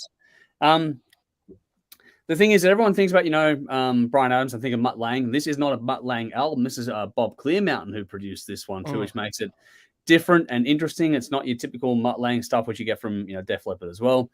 It's aged well for an '84 album too. And at under 40 minutes, it flies by. Some of this is just timeless. I know that there is the critique of certain songs that have been absolutely flogged to death, and I fully understand that is just a thing that happens. But some of it's really timeless. There is a bit of a timestamp here and there on it, but some of these songs are just all timers, like just literally all timers. Like Run to You, I don't think ever gets old at all for me personally. I just think that's a fantastic song. It's easy to understand why this one did so well because there's the heartfelt stuff in there, but there's also a lot of feel-good rock in this one. It's not compared to Voivod in particular, where Voivod's so dark, this one has so much sort of heart and light going for it, and that sounds funny in the hard rock show. So but it's something to it though. To listen to an album that makes you feel good, that's powerful, and that's what this one does. Like you said, Jeff, it's not a perfect album, but it's pretty fucking good. If you've never spun this one from top to bottom, I think there'll be some surprising deeper cuts and probably more tracks on this one than you realize you remember as well, to be honest, even if you're not a big fan of him. I think the guest spot from Tina Turner was really cool in this one too. It fit really nicely. The album has everything you want. It's got the great flow on it, great hooks, got the pop sensibility about it. But there is still some nice grunt. That Kids Wanna Rock was a cool one there. That was a nice one that I thought was... It's quite heavy, that song. It's actually, it's surprisingly heavy. But is it Long Gone or Ain't Gonna Cry? The other one that's really just, I think it's Long Gone. That's a fucking... No, it's Ain't Gonna Cry. That's another one that's like, oh my God, that's heavier than you think as well, to be honest. But yeah, I think it's well written, produced, performed, all that sort of stuff across the board. And yeah, Ain't Gonna Cry, the closer. That's just, one of those songs like, oh my God, that's heavier. It's funny that you mentioned you wrote songs and Crocus went off and played it. That kind of makes sense when you hear some of the songs that are on this record that are a lot heavier than you think. From there, I listened to it in this. I listened to Bryan Adams, then went to Voivod. And I have reviewed Voivod on the show before. I've actually enjoyed them over the years, and they're a great band. They're extremely good at what they do. And Voivod are one of those bands that, they're probably, compared to Bryan Adams in particular, they're an acquired taste, but they are so good at what they do that if you can get into it, you're going to get rewarded time and time again. No other band uses dissonance the way they do that. I've never heard another band use dissonance quite the way they do, and it makes them really stand out. They do have a unique sound and tone to them, which is really incredible to listen to. Along with that semi-spoken sort of vocal, almost punk-like style, which Jeff mentioned, like, if you're not into that sort of stuff, cool, I get it. And it's another weird contrast because you've got dissonance in there, and then you've got this really almost sloppy, intentionally so vocal against this really intricate composition, which is just a really interesting sort of contrast. Like, okay, what? Everything about these guys stands out. Now that can be good or bad, but they stand out either way. I'm a fan. They're not a go-to band for me, but every time I put them on, I've always enjoyed what they do. Now, it's a concept album, and like you said, Jeff, the vibe of this one really does, fit that one. The whole thing moves along, with songs being chapters in a story, which is nice. The Tribal Convictions is a great example, though, of what they could do with making songs fit, like the titles and the songs. Actually, you could go through the track list and go, okay, this is this, and it all fits. So when Tribal comes in, it's got the Tribal drum pattern. It's like, okay, it's a small thing, but it's a big thing at the same time because it makes you know where you're at in the story just by the song itself, which is really cool to pull that off so well. Lots of complexity in this one. It's like progressive thrash is kind of about the only way I can sort of put it. The detail in this one too is really interesting. And the mixing, like with the panning and that, is actually more intricate than you think as well. Like people would just hear it and go, okay, it sounds like noise. And I would understand people saying that, but you actually sit down with it. There's so much going on that it's like, okay, take this in properly. Don't just listen to it casually and go, okay, that is for you or not. You've actually got to sit down, headphones or, big speakers, like the actual setup. Give yourself some serious time with this album before you make up your mind on it with anything that band does, because it's just so different from anything else out there. Great lyrics, great storytelling across it. It ties in well with the music as well. Technocratic Manipulators shows more depth on that album as well for mine. The album is a challenging listen, as most of their stuff is, but it's also rewarding. I've said that a couple of times. That's what it is. Then you got some surprisingly hooky sort of tracks in here too, like Macro Solutions to Mega Problems. Like that was like, what? That was actually a surprise little hook to it. It's like that was kind of catchy. It's cool. They're very talented. They're extremely good at what they do. It's just, and no one does it like them. And for their entire career, they've had that. No one sounds like them. Not even anyone's really tried. It's just so unique in the music world that it's just fantastic. I agree with Dave. The Batman at the end on the CD or digital version, that's a bit of a clincher on it. It's like, okay, this is really fucking cool.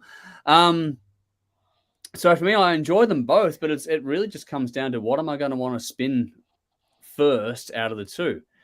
And as much as I love Voivod, they're much more of an acquired taste, and you have to be in a particular mood, whereas Bryan Adams you can put on no matter what mood you're in, any time of day, and you're going to find stuff there to enjoy. It's just such an easy one to spin. I don't know how far it'll go at the end of things compared to what we've listened to already in this one, but it's got some strong fucking songs on there, and I think it's just a really solid album from top to bottom. And not the perfect album, but it's bloody impressive. So, yeah, I just think that Voivod, while I love them, I just think that, if I'm going to choose gun to head, which one am I putting on next? I'm putting Bryan Adams on over Voivod just for the sheer enjoyment factor, personally for me. So, Bryan Adams wins this round. I know there's some comments coming through in the YouTube. I saw that before. I'll get to those in a second. Next week, we have another battle, though. Lee Aaron is back after winning through the first round for her. But this time around, she might be up against with the number 2 seed in Triumph Allied Forces. That's what Lee Aaron is going up against next week. So that's the number 2 versus number 10 in this context. So Triumph Allied Forces versus Lee Aaron Metal Queen. That could be an interesting battle. I'm looking forward to that one, actually. That'll be a lot of fun to go through. Let's quickly get some comments. What do we got here? So Rowan on YouTube says, I picked neither. I'm kind of angry that we had to knock out either Harum Scarum or Rush last week, and one of these albums is going through. Unfortunately, that's just the way things seeded out. I just picked the top 10 and seeded it out by that. What do we got? Nicole says, I've always liked Voivod and their punkish vibes. Darren says, Voivod, easy here. What a game changer. Love it. Nice. Rowan says, I thought Voivod's music was great. Nicole, I have a Voivod picture disc, Thrashing Rage from 86. Wow, that's cool. Yeah. And Darren says that's cool as well. Nicole says, my albums are my treasures. Darren, there we go. I completely agree. And on YouTube again, Chris Diet says, Voivod all day long. Where were you people when I put up the video the other day? Because when I put up the video the other day, everyone was saying Bryan Adams by a fucking country mile. And so now it's like, okay, now I'm getting different feedback on the night of the stream itself. What do we got here? Conrad says, Voivod is not an easy listen at all. Not really my taste, yet I can't say that they sound like anybody else. Totally and completely original and unlike anybody else at all. For this reason, they win over Bryan Adams. He is more generic. Okay, good point there. Philo says, even here, Anvil is passed by. Roll on the floor laughing. Kids Want to Rock. Not on that album. My bad. Sorry. There we go. Oh, We Can Talk Reckless. Long gone. Yep. Okay. Never heard Voivod, though. I know the name. That's cool. What do we got? The fella playing lead guitar for Bryan Adams, Keith, something played very well. I forget who did the lead guitar, but yeah, no, you're right on that one. Very good guitarist on that album. Sally says, I'm going Brighton because it's a really solid album. I can only listen to Voivod for so long and still listen to Reckless now. However, I got to say, Brian's new single off the latest release, the word shite comes to mind. He's had some interesting ones later on, but some of his early stuff is fantastic. What I'm finding hilarious as a side note is all the autocorrect fucking up of Voivod. Don't worry, I had it with all my notes. Every time I typed Voivod in, it was completely autocorrecting to the shit house. But the amount of different Voivod interpretations that is going on at the moment is just absolutely hilarious. Phil says video is buffering. Could be my end. If anyone else is having trouble out there watching, then please let us know. I don't know what I can do about it, to be honest, but yeah, that's what it is. And Basher says I'll stick to reckless. So there we go. It's funny how it's such a different take on things this time around as well. Nicole says, I reply, but Bryan Adams still wins this round. Okay, there we go. So, would you guys say the Voivod album is a concept album? I would not classify it as one, but it really is. It's a central thing. I don't think it is it? Okay. Maybe I thought it was. Yeah. Well, I would have definitely said concept album just based on the theme. Yeah. But I don't know if it's universally recognized as that. I don't know. Maybe I'm just on drugs. There's a glitch recurring themes throughout there. I don't know if it's a cohesive narrative, but it's definitely for sure. Yeah. Yeah, no, I would definitely put it as a concept album. I don't know how when you dig into it. I mean, that's right. I mean, look what it's about. I mean, it's utopia and dystopia and all that shit. Yeah. It's not a happy listen. There's a lot going on, and like we've all discussed, the way it flows, the way it moves, the way it has those chapters that are earmarked or bookmarked by the actual song. Yeah, it's brilliant album. It's so well done, very well put together. And this, again, go back to the very first round, this is not saying any one of these is crap. They're all really good albums. It's just you've got to pick one to go through. That's all. I felt like Dave because I was picking on the singer. I'm like, fuck, if they had a better singer, these guys would be fucking right up there. And then I thought, geez, that sounds fucking familiar, doesn't it, Dave? Oh, wow. Dave's singing on all rounds because now Dave's learning what it's like for everyone to experience his point of view when it comes to him shitting on singers and when he does a massive review and all that kind of stuff. I get it, Dave. I get it. Dave's getting his passion fed back on him, so that's all right. Oh, on the buffering, Phil says it was them, so that's all right. Cool. Okay, I'm glad to know it's not us per se. Here we go. What do we got here? Darren says stream is fine, cool. It's definitely a concept album. I would say it's different, much like a concept album from Nicole as well. So yeah, Darren and Nicole are saying it's a concept album. I don't think there's any sort of weird. I'll definitely put it as a concept album. And that's the thing too, is that one thing to bear in mind here is that we are going to do with Conrad once we get through the Blame Canada series with Jeff here. We're going to do a concept album series with Conrad, which will be a lot of fun too. Yeah. Can't wait for that. That's going to be good. But yeah, that's where we've come up with that one. I don't know if you had anything else there that you wanted to cover off here, Jeff, while we've got you here for a few minutes. I think that was, I enjoyed both of these albums, right? Like I did enjoy them. I thought, as someone said, and I think you said as well, it's a difficult album, hard album to listen to. Yeah. But you do get rewarded for it, know, and once you start thinking about the lyrics, that's what I was doing. I was actually following along, reading the lyrics as I listened. Yeah. And then I really started to I'm like, okay, I couldn't stand his voice, but I was listening and reading what he was saying. And so my connection to Voivod, as I think I mentioned before, going to see Ozzy in Montreal and Verdun, turned around and right behind me is the singer or the drummer going like this. And I'm looking at him going, I know this guy. I didn't know him at the time. It wasn't until I was like, I know. And I looked at a magazine. I'm like, oh, that's fucking him. This is before internet, right? Yeah. Well, 95. Those days were fun. To be honest, there was something fun about that when you didn't have the internet for everything. But no, it was. Oh yeah. But then again, wouldn't be able to do this without it. So it is what it is. Well, there you go. It's a double-edged sword, but it's a blessing and a curse. Yep. All the good things and then all the fucking bad things come with it. It's just that it allows us all to see just how shit of a species the human species is. That's all it is. Certainly highlights that. Definitely. What do we got here? Nicole said, I agree, Jeff, hence why Bryan Adams wins this round when it comes to how difficult things are. And that's why I think it comes down to. It's just the simplicity of it, what you're going to be wanting to subject yourself to time and again. For me personally, that's how it sort of landed. But I can fully understand why Dave chose Voivod. Oh, I don't hold anything against Dave for picking because it's a good album. It is a really good album. Definitely. And had it went up against somebody else, I may have went with it. Easy. Yeah, exactly. I gave it 8 out of 10, Yeah. There's other albums that would have beaten already knocked out. So it's not like it's just unfortunate that it's fallen a bit flat. this time around. You know, yeah. What do we got here? An Anvil special. Philo was asking about that. We haven't planned one at this stage, although I think from memory their debut has an anniversary this. So maybe it's not a no. I just haven't planned anything that far ahead yet for that one. We've got a few things to get through first, and we'll sort of see where things go on that. We've got a lot of stuff going on at the moment. But yeah, Jeff, is there anything else you wanted to say there while we've got you for a minute? No, I'm good, I guess. I can't think of anything. Okay. I don't know. Oh, well, if you forget, you've got the link anyway, so you can jump back in if you need to. So it's all good. All right. Yeah. If I come back and just say Rush rules or something, I'll come back. Because we're talking about anyway. Bryan Adams, not quite perfect. Yeah, I did it. I get it. I guess I can't come back. Oh, well. But thanks, guys, for having me. It's always a pleasure. I absolutely, to me, this has been the highlight of my week. Absolutely, without a doubt. Wow. Okay, that's high praise. Oh, yeah, absolutely. Sorry. What's that? I'm sorry with a highlight. No. I mean, what are you talking about? You're sorry you're the highlight. No, it's a good highlight, and I actually look forward to this show. You know, whether I'm on it or not. Just to, I'm a fan. I'm a fan. So, yep. Oh, no, don't stop it. Don't stop doing what you're doing because we're not gonna. And I would drive everyone I know nuts if I didn't do this. I think my family, my wife, my kids would kill me. So we're not going anywhere.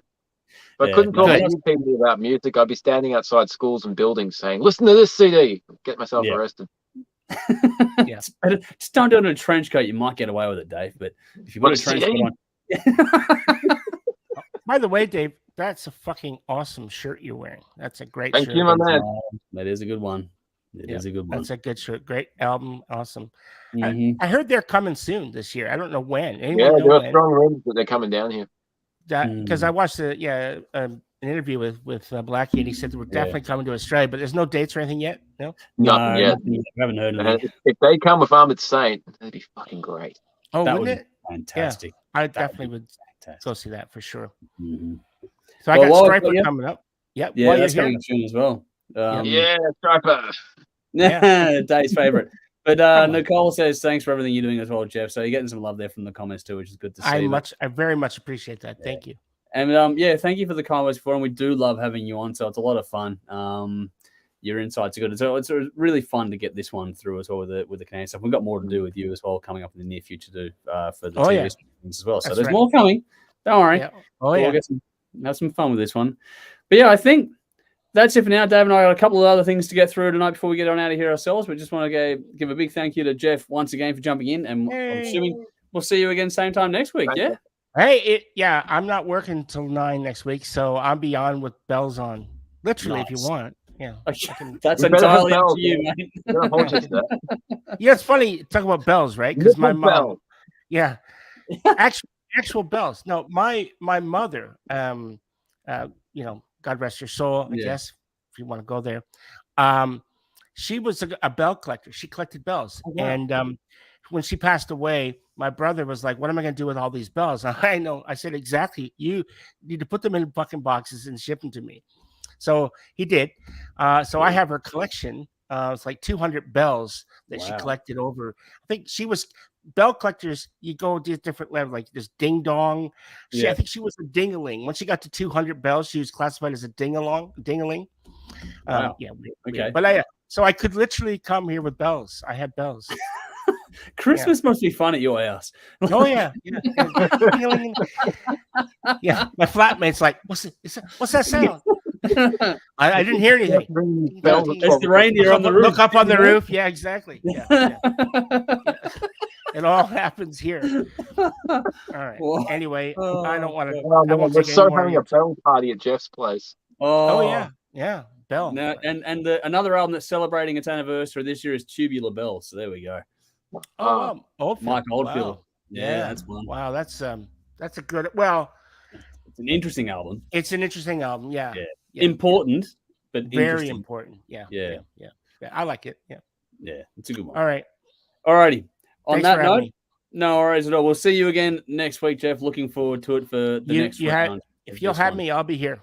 Well, happily have you. More than happily have you. We'll be counting on you to be here. So please, I'll be here. I'll be here unless I'm dead. So yeah, don't do that either. I won't be doing that. Well, not willingly. I mean, Oh, I know. We're not you getting much know, saying it, but yeah. it could happen. You never know. Yeah. Could walk Well, and get. before you go, Phil's gone for whom the bell tolls. So there we go. Oh yeah, yeah. For whom He's gone the bell buy tolls. 200 bells guy. But also, Vinny says trench coats and Jeff with bells on is what my girlfriend is hearing from the kitchen bench while making a drink. The look on her face, it would be priceless. I can imagine. Well, if Dave comes with the trench coat, I'm coming with the bells. And I've got the dogs that are big enough to be reindeer, so we'll be all right. There we go. All right. Oh, wow. Do you have a trench coat, Dave? No. No. You can borrow one. I'm sure we could find some. I'm sure I could find one. I'm sure you could find one. Yeah. I don't know. It's too creepy. I'm not there yet. It is a bit creepy. Yeah, I love the optimism, Dave. I love the optimism. Yet, has your hair started going gray yet? If you get there's a couple grays in there. Don't pick them, man. Don't pick them, because if you pick them, fucking 100 come to the funeral. Don't do it. Trust me. Don't fucking do it. I don't want my hair to fall out. I hate gray hair, and they pluck them out, And then I don't. I leave mine in. Hoping for that grey streak like Blackie Lawless has. That'd be cool. No, mine's all sprayed on, isn't it? These days. Yeah, it's sprayed on. Hoping for natural. On. Yeah, a couple of greys in there. The guy that has it is Alex Skolnick from Testament. He's actually got that grey thing in his head. Yeah, that's real. That's cool. Yeah. There you go. Now we've gone all over the joint. Now we're going. Oh, we're everywhere. Because Jeff's here. We're always going to be everywhere. Fuck man. What's on? That's so good. Alrighty. All right, guys. I'm gone. No worries. Thanks again, Jeff. We'll see you soon. Thank you. If I think of anything clever, I'll come back. But that's not going to happen. Clever? Well, thank you again. And we look forward to having you again next week. All right. See you guys. I'll be here. Take it easy, mate. Look forward to it. Bye, guys. See ya. See you guys. Cheers. Alrighty. So we got a little bit to get through here. A couple of ones here. What do we got? So cheers, Jeff, aka Casper from Darren. And Michael says Bell Story is gold, which is cool there over on YouTube. Buy 200 bells guy and then and rapist glasses. I'm not sure where that's going, Phil, but all right. And then we got Sally saying, thanks, Jeff. Thank you for saying that. And thanks to Jeff for joining us. It is something he's jumped in to help on, and we look forward to doing the next few weeks with him as well, just to get this one wrapped up with a nice little bowl and picking a winner at the end. But for now, we're going to go back onto home shores with our Australian review of the week, which is the latest from Toehider. So it's an interesting release, but in the comments in the description box, you've got a sample, which is called The Hoarder. So it's Toehider with The Hoarder. But our Aussie review for this week is Toehider. I have little to no memory of these memories. It's one track for 48 minutes. This is the latest in a long line of releases, spearheaded by the one and only Michael Mills. Released September 2022, independently written and recorded by Michael over a 3-year period. The one quote-unquote single has been released in The Hoarder, but Michael describes this project as thematically, it's a comment on remembering. Where are our memories now? Do we even need to remember that much? Or are we trying to remember too much? Are we better off forgetting? Are these memories even mine? How? The whole thing tells a story of a man, a woman, and a huge bird, a dumb alien, and 2 boats that get modded to facilitate an outer space confrontation. There's 2 different endings, one on the CD, one alternate ending on vinyl. That's how this whole thing, and Michael Mills is a really interesting person to talk to as well, if you ever get a chance. It was a really nice guy. But he's also done things with Arion and all sorts of stuff too. And I think from memory, Toehider are releasing a whole bunch of EPs this year as well. So it could be a very productive 2023 for this outfit too. But Dave, I've always loved this band, but you've sort of warmed into it more and more of the years have gone by. So how did this one go for you? Yeah, this is another fantastic release from this band. Yep. I think pretty much everything Mike's done is fantastic. The composition on this is truly remarkable. As with anything Toehider release, you're going to get different styles of music, different moods, different tempos, different musicianships, and you can enjoy it on 2 different levels. You can just sit down with the lyrics, enjoy the story, enjoy the composition, enjoy the musicianship, and just be completely wowed, or just enjoy it as a song. Even though it's a 48-minute song, you don't have to get all caught up in the technical ability of how this was all put together. It's just a really engaging story. Yeah. 48 minutes, never once gets boring, and I've listened to the on repeat spins a couple of times throughout the week. Read through the lyrics. Just quickly, did you notice how the story at the beginning loops into the end? Like, Yeah. like it becomes a loop. Like, that was such a cool thing to notice on repeat listens.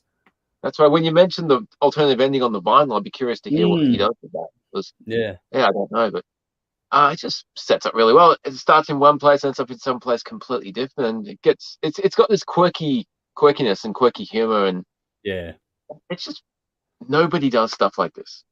And reading through the lyrics, story is great. Starts in one place, ends up in another place entirely. The writing and delivery of the lyrics in themselves is just nobody writes like this anymore. There's like, I got a little quote here, like, the saga starts on Sunday, well, maybe Saturday, who can say? And there's this isn't a movie or even a made-for-TV series, so some imagination on your part is most imperative. And later on, she does that things with her hands she does when she's in an inconsolable state of panic. And then it goes into to describe the house. And there are writers that don't go into this much description on page, and he does this with music. It's a great use of language. It's not lazy or made up words that we're living in, and not forced abbreviations or forced acronyms. It's totes amazeballs, man. Well, it's not traditional songwriting by any means of the imagination. There's no catchy choruses or hooks, but there is repetition in the lyrics and there's repetition in the music. So you get a feel that you're taken on this journey.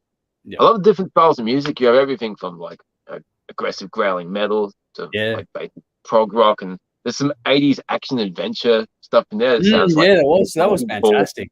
Yeah, that was cool. And then it slows down. I like how the tempo and the video game section as well. Yeah, that was cool. You get dark and mysterious atmosphere, but the hybrid of styles, it just flows together seamlessly. It's not forced. I got a strong Pink Floyd Empty Spaces vibe around 33-minute mark. You pick that up, yeah. And there's a bit of flanger at the 23-minute mark, so I'm happy with the flanger point. Yeah. Every time you hear flanger, now you're going to think Dave. On the next album too. Yeah, we'll get to that. We will indeed. The production's well done. Everything's nice and clear, and when there are quiet moments, it just really sets it for the next part. There are many ways you can tell a story, either through just talking to your mate or writing words on a page or through film. For some reason, telling a story through music, a really in-depth story that requires a long song, tends to get frowned upon. Prog rock always is like the bastard stepchild of the rock world. I don't know why that is, because you can do so much with music, and you can really get that. Because in a book, you have to rely on your own interpretation of the words, but with music, you've got the emotive content and the emotive weight of the music played behind the story being told. You just don't have the visuals, but the good music and the good lyrics create the visuals in your mind. So it's a really good medium to be able to do so many things with it. And I love long songs. Toehider's never disappointed me, and this is an amazing piece of work. I get it 9 out of 10, and my standard is duh. Yeah, the whole thing.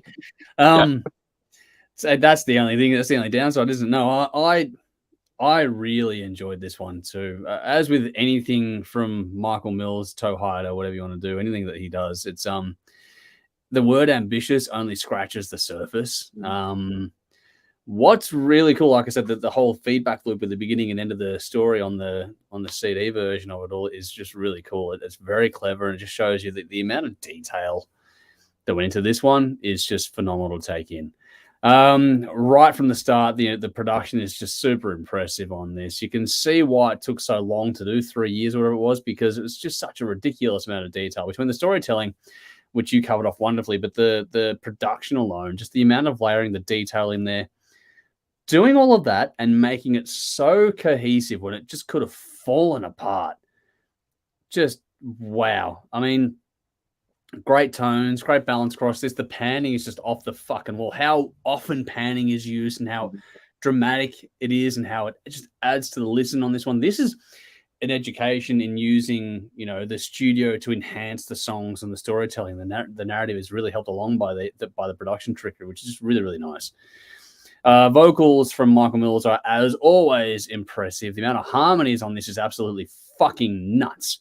Like, just insane. We've been doing some Queen deep dives, Dave, you and I, and we talked about, Queen doing 70+ vocal tracks. I don't know how many vocal tracks he put, but it'd be a lot. It'd be up there, like with the Queen one.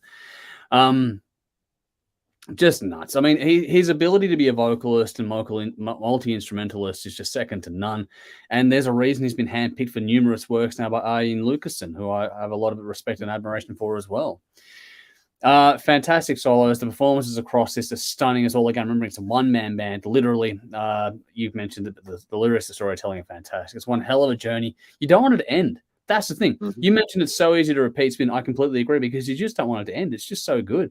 And that's why it's cool how it just goes back to the start again, like at the way it plays through. But it's just, wow, this was just so impressive to take in. Like I said, the amount of different sounds across this one. It's just you put the headphones on, you try and take this in. It's like, and then there's just so much more. Like, it's just so much to dig into.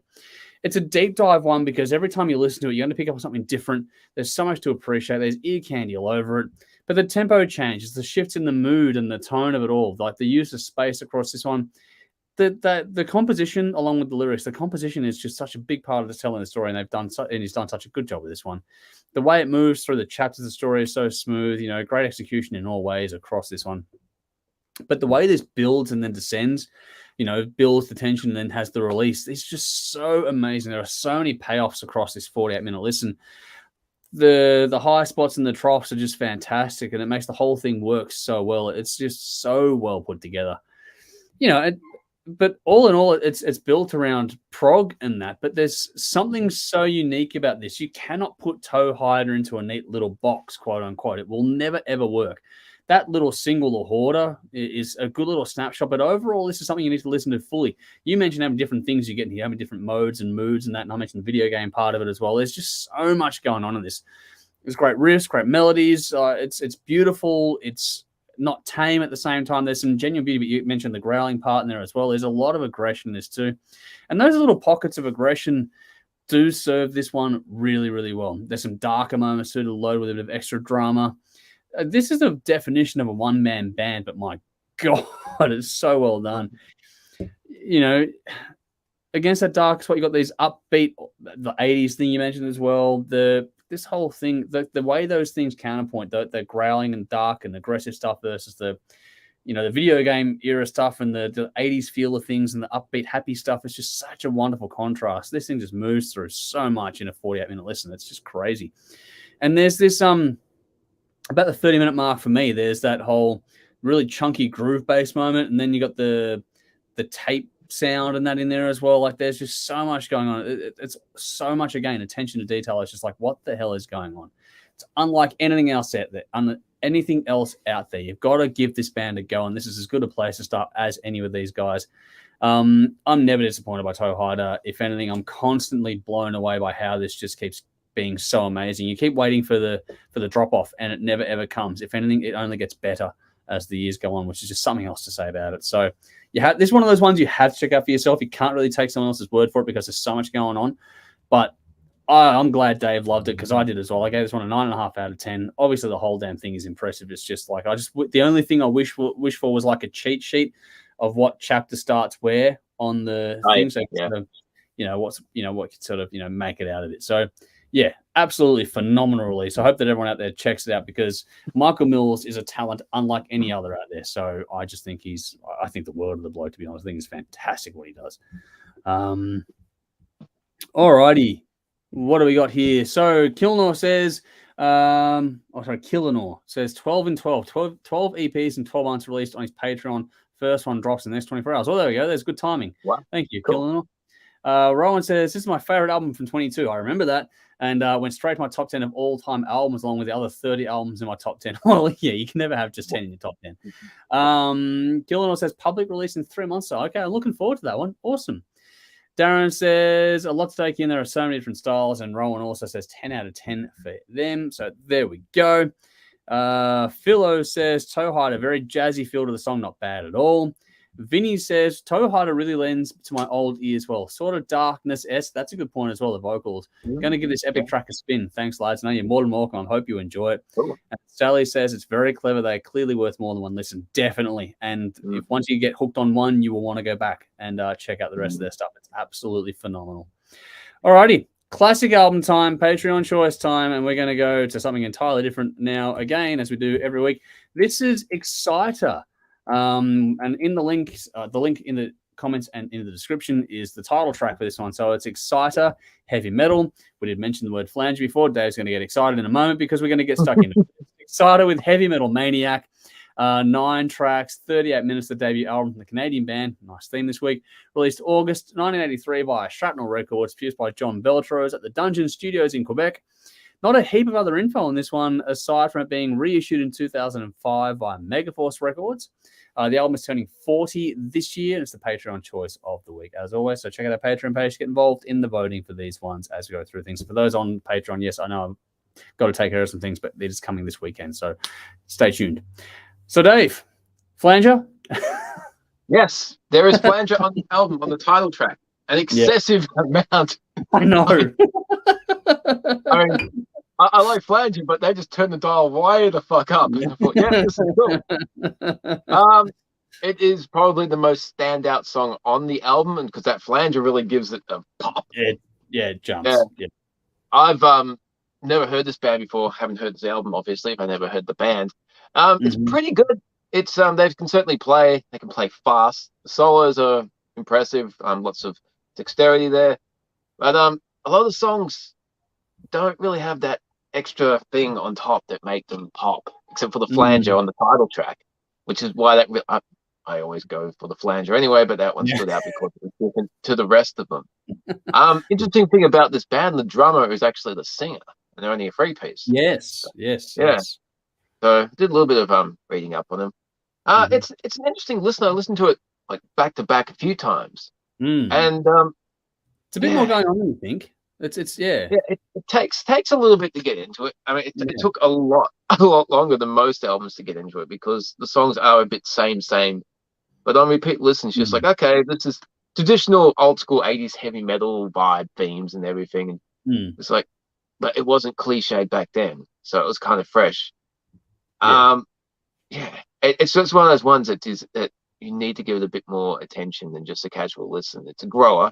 Okay. And the more you listen, the more you will get out of it. I can see why people think they're overlooked. I can also see why they were overlooked. I mean, you got other bands, similar style, doing, I don't know, more unique standout songs. Like Slayer had Antichrist, Metallica had Whiplash. Everyone's got, But it's kind of sad that they did get left behind because they can certainly play, and it would have been. I know they got more albums, but I'll have to go check them out to see how they do progress a little bit. But based off this one, I gave it 7 out of 10, and Heavy Metal Maniac and Under Attack were my standouts. Oh, okay, cool. Under Attack's a good one. Yeah, that's a good one. Now, the opening instrumental on this one sets the tone for what this is. It's a really raw release, but also remarkably clear, which I found the production to be really interesting on this one. There's an edge sonically that goes right back to the early thrash days. If you like Kill 'Em All, I think you're going to enjoy this one. Basically, that's the feeling, the vibe, the sound in a nutshell. If you can reference Kill 'Em All, you like that. Check this out.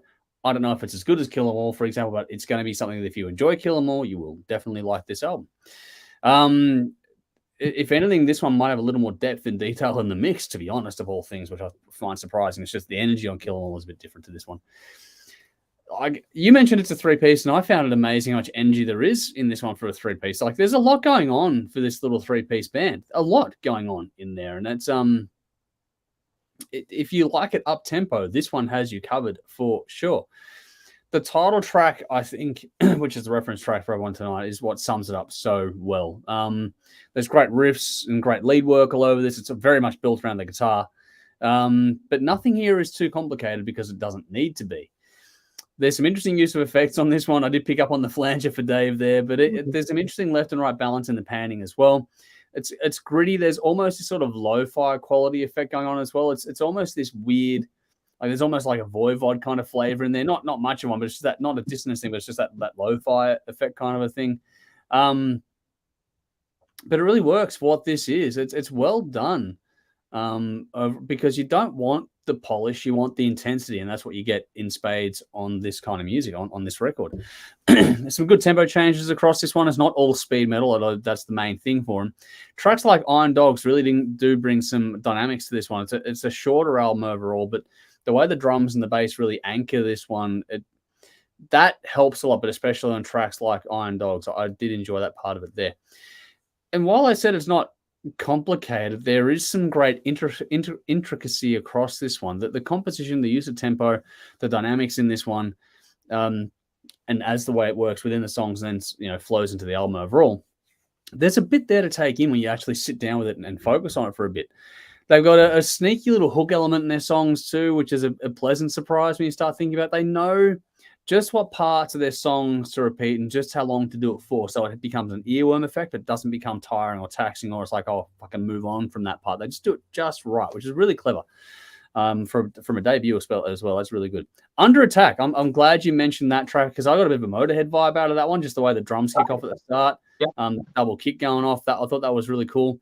And then there's cool little nods to bands like Black Sabbath in this one as well, with tracks like Mistress of Evil, where they slow it right down before picking up the speed again. So that many drum solo in that song was a neat little touch as well. So Mistress of Evil was, that's one of the longer ones on here. But then you've also got another epic in this one. It's a 7-minute long track, Black Witch, which I did not expect to have on this one. But that's a really interesting piece of music.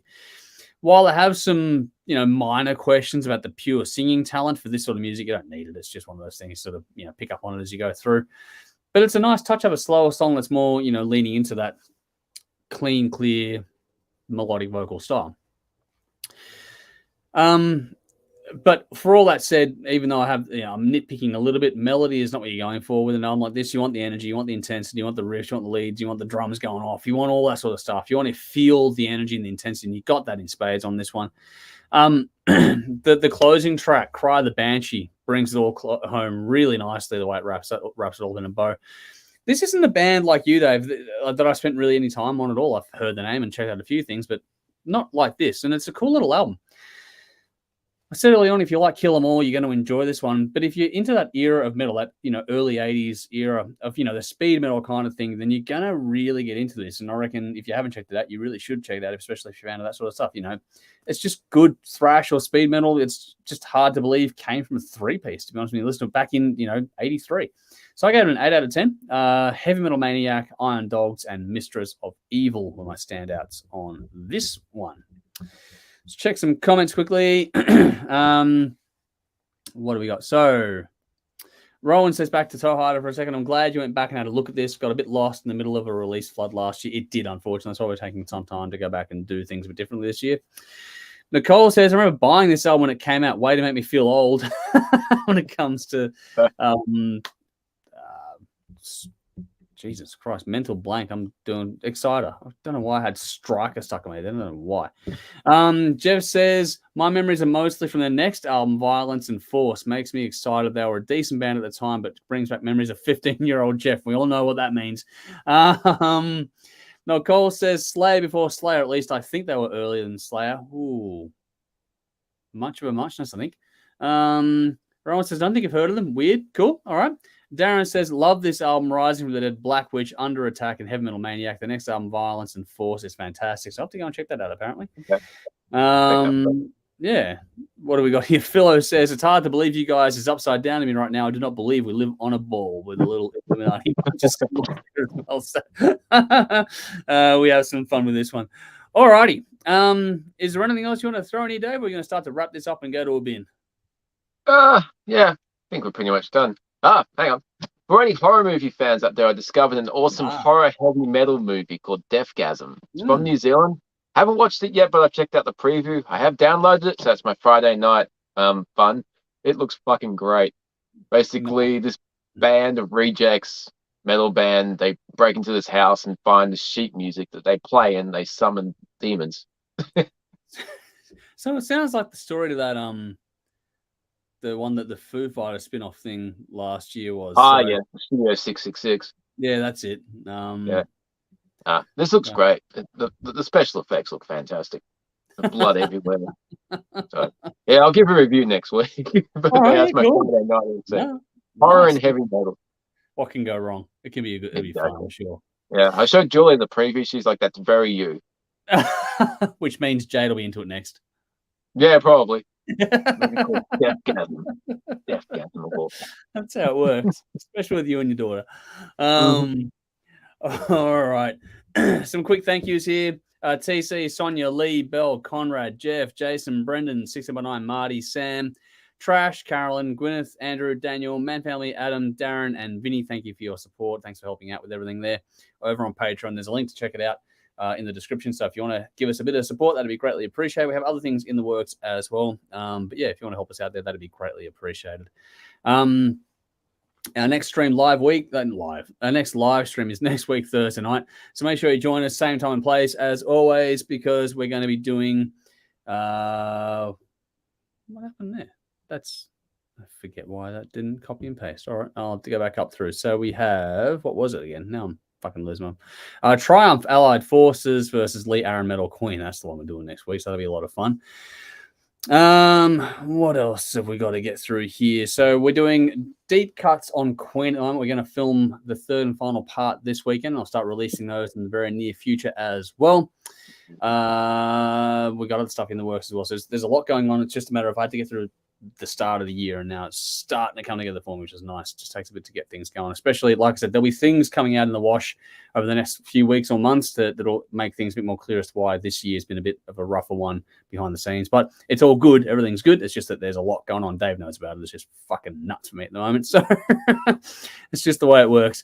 But yeah, on the TV side of things coming up, make sure you check us out 10:30 p.m. Thursday night. So about 15 minutes from now in Adelaide time on Channel 44 in Adelaide. We're on every week at that time. And then 11 p.m. Saturday night for this week coming up on Channel 39 in Melbourne. But we're moving back to our old time slot of 10:30 p.m. Saturday nights, which is fantastic. Back home at a regular slot going forward. It's not this Saturday. Next Saturday, we're changing back to our 10:30 time slot on Channel 31 in Melbourne. You can watch both those channels online at ctvplus.org.au or via the CTV Plus app. So you can check out that wherever you are in the world to watch it simulcast at the same time. And yeah, the episodes coming up, we have new music next week.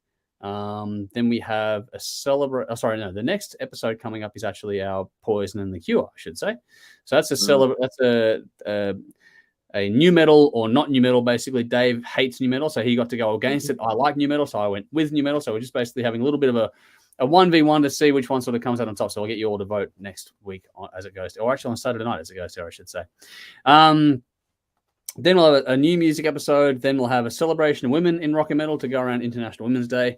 Then we'll have drinking songs to go around St. Patrick's Day. And then at the end of March on TV, we'll also have more Canadian stuff for our Blame Canada TV version of this sort of stuff as well. Yeah, that's about it. All of our details are in the description box. Make sure you like, follow, subscribe. It's greatly appreciated.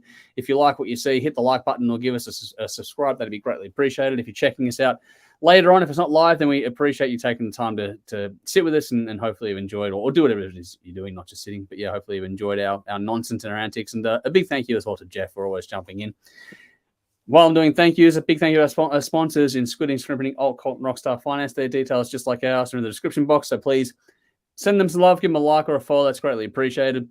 And while you're checking those out, make sure you check out all the links for the stuff we've talked about in the show tonight, reference tracks where you go and check out and make up your own mind on things and give us your thoughts whenever you feel free and inclined to do so. We like getting the feedback from the audience out there. I'm going to quickly scroll through the comments if I can find any here. So what do we got? Around the same time as Slayer, apparently. So that's when Exciter came out. So that's when Darren has confirmed that one. Jeff says Deathgasm is an epic film. So there you go. Darren says they were the best years. So much great music. Get lost on who I heard first. Then, yeah, there's a lot of back and forth there in the chat. Darren says, cheers, guys. Another great show. Enjoy the weekend. We will. Thank you for joining us tonight. Nicole says, thanks, guys and girls. Another great night. You're most welcome. Thank you all for joining us. Sorry for the technical issues with YouTube tonight. I can see the comments over here at least, which is good. But if that happens again, please do let me know in the normal chat over here. What do we got here? Philo says, popping Heineken right now. Cheers, guys. Thanks for the show. You're welcome. I'm always on the drinks as we do these ones. What do we got here? Tip, check out Danish band DAD and the record Help Yourself Fish, recorded in Canada. We like DAD here. Can't say I'm overly familiar with that album in particular, but no, everything I've heard of theirs, I have enjoyed. Definitely familiar with that. Basher says, enjoyed, guys. Good night. Thank you as well for joining us. Thank you, everyone. But we're not out of here yet. We're going to do a bin before we go, and then we're going to run off. So, Dave, what are you feeding the bin this week? It's going to be one thing that pissed me off this week. Altering text of old books. Ronald Dahl's copping the treatment now. Yeah, so apparently hurtful words like fat and ugly are wrong, and they're going to be rewritten to be less offensive. So I reckon that we should just give up on language altogether, because there's no point in having descriptive words, and we'll just grunt at people like cavemen did. But I'm sure people would get offended by that. So yeah, altering text is a lot easier than having a difficult conversation with your kids about certain words. Yeah, I think that's more important, to be honest. I think that's the right way to approach it. Educating your kids to. It's the whole thing where I know a lot of people like participation awards, but the idea of learning how to lose with grace is still an important skill to lose, because you can't win all the time. So there's a lot of things there to unpack. As is both being parents. Yeah. Unfortunately, that's the way it is. Is there anything else you wanted to fill in there, or is that? No, that's me for this week. That's plenty. We'll get this cancelled because it's spelt wrong too at some point, I'm sure. My bin for this week is one when your editing process fucks up and gives you the wrong frame rate and makes you redo a 2-hour episode in like 5 hours. That can go in the bin. That fucked me up. But then as my general bin, or my more genuine bin, I should say, for this week, it's the AFLW. Not for the whole fucking man-beating chest going, women can't kick football. I believe they can. I think they do a great job of it. It's got nothing to do with that. But it's the competition themselves, because, people that know me know I'm a Collingwood supporter, and you want to follow your team. And now, for the second time, we're losing star players because expansion clubs need help. And it's like, you want us to invest our time, effort, money in supporting this thing, and then you go and rip the guts out of a club that's done the hard yards, got itself going, and every time we start to get somewhere, you go and take the best players and give them to the young clubs that are just coming through. It's like, it's fucked. It's not the way to run this thing. And the thing is that when you lose a player for not even a player this year, but you get them for a potential draft pick next year, it's even worse. It's like you're taking a player away and you get nothing in return. You got to just suck it up for the next year, so you can give these other guys a leg up, because the talent pool isn't there yet, which means you expanded too quickly. So the AFLW organization, not the sport, the organization, in the fucking bin. That's not how you do it. Drop kicks. Piss me off this week. Piss me off. I know it's not a sports podcast, but yeah, just fucking annoyed me. But that's it. We're out of here, I think. Anything else you wanted to throw in there, Dave? I think that's it. All right, do a quick scroll of the comments here. Connor says, great show, guys. Thanks for joining us. I'm glad you enjoyed it. Hopefully everyone had some fun with us tonight. It's always good to get a bit of a laugh out there and talk some music. Philo says, straight out of 1984 when it came to your language thing there. That's true. It's a good book too, by the way. Should read it. What do we got here? Nicole says, thanks, guys. Another great night. So we're getting a lot of love all around. So Darren. Darren thanked us and said good night too. So I'm glad everyone's had fun. Vinny says, my bin, email etiquette. As per my previous email, thanks in advance. Can I please clarify they can all fuck off? Yeah, I'm not a big fan of it. Just, yeah. It just makes it harder to write something, doesn't it? Like, seriously, like, what the fuck? Yeah. I sent a bit of an email to the Reserve Bank too. I don't think they're going to reply to me. I can guess the tone and tenor of that one very quickly, Dave. I don't think they'll be replying to you either. Knowing you. When you throw it off primary cards, go fuck yourself. It's probably no good point. Yep, that's not going to end well. Shit. Jeff says, thanks for having me. Great show. I'm glad you enjoyed it, mate. Always a pleasure having you on. What have we got? Sally says, in the bin with sunburn. Thanks, guys. Ouch. That sucks. Literally. Phil, we're fucking living in it. Stay off the jibby jabbies, guys. Yes, well, we'll stay off of it. 84 is a cautionary tale at best and probably a manual at worst. But anyway, we'll see what happens with lots of stuff as the time goes on. Vinny says he signed it in African-American lawless. Vinny with the long memory. All right, cool. On that note, I think we're out of here. That'll do us. I think, yeah, Dave, we're done? Yeah, I think we're good. I don't think we can top that one tonight. But thank you all so much for joining us. We're back again, same time, place next week. But check us out on TV and check out the other stuff coming out soon as well. But until next time, I'm Andrew. I'm Dave. As always, Drink up and rock on.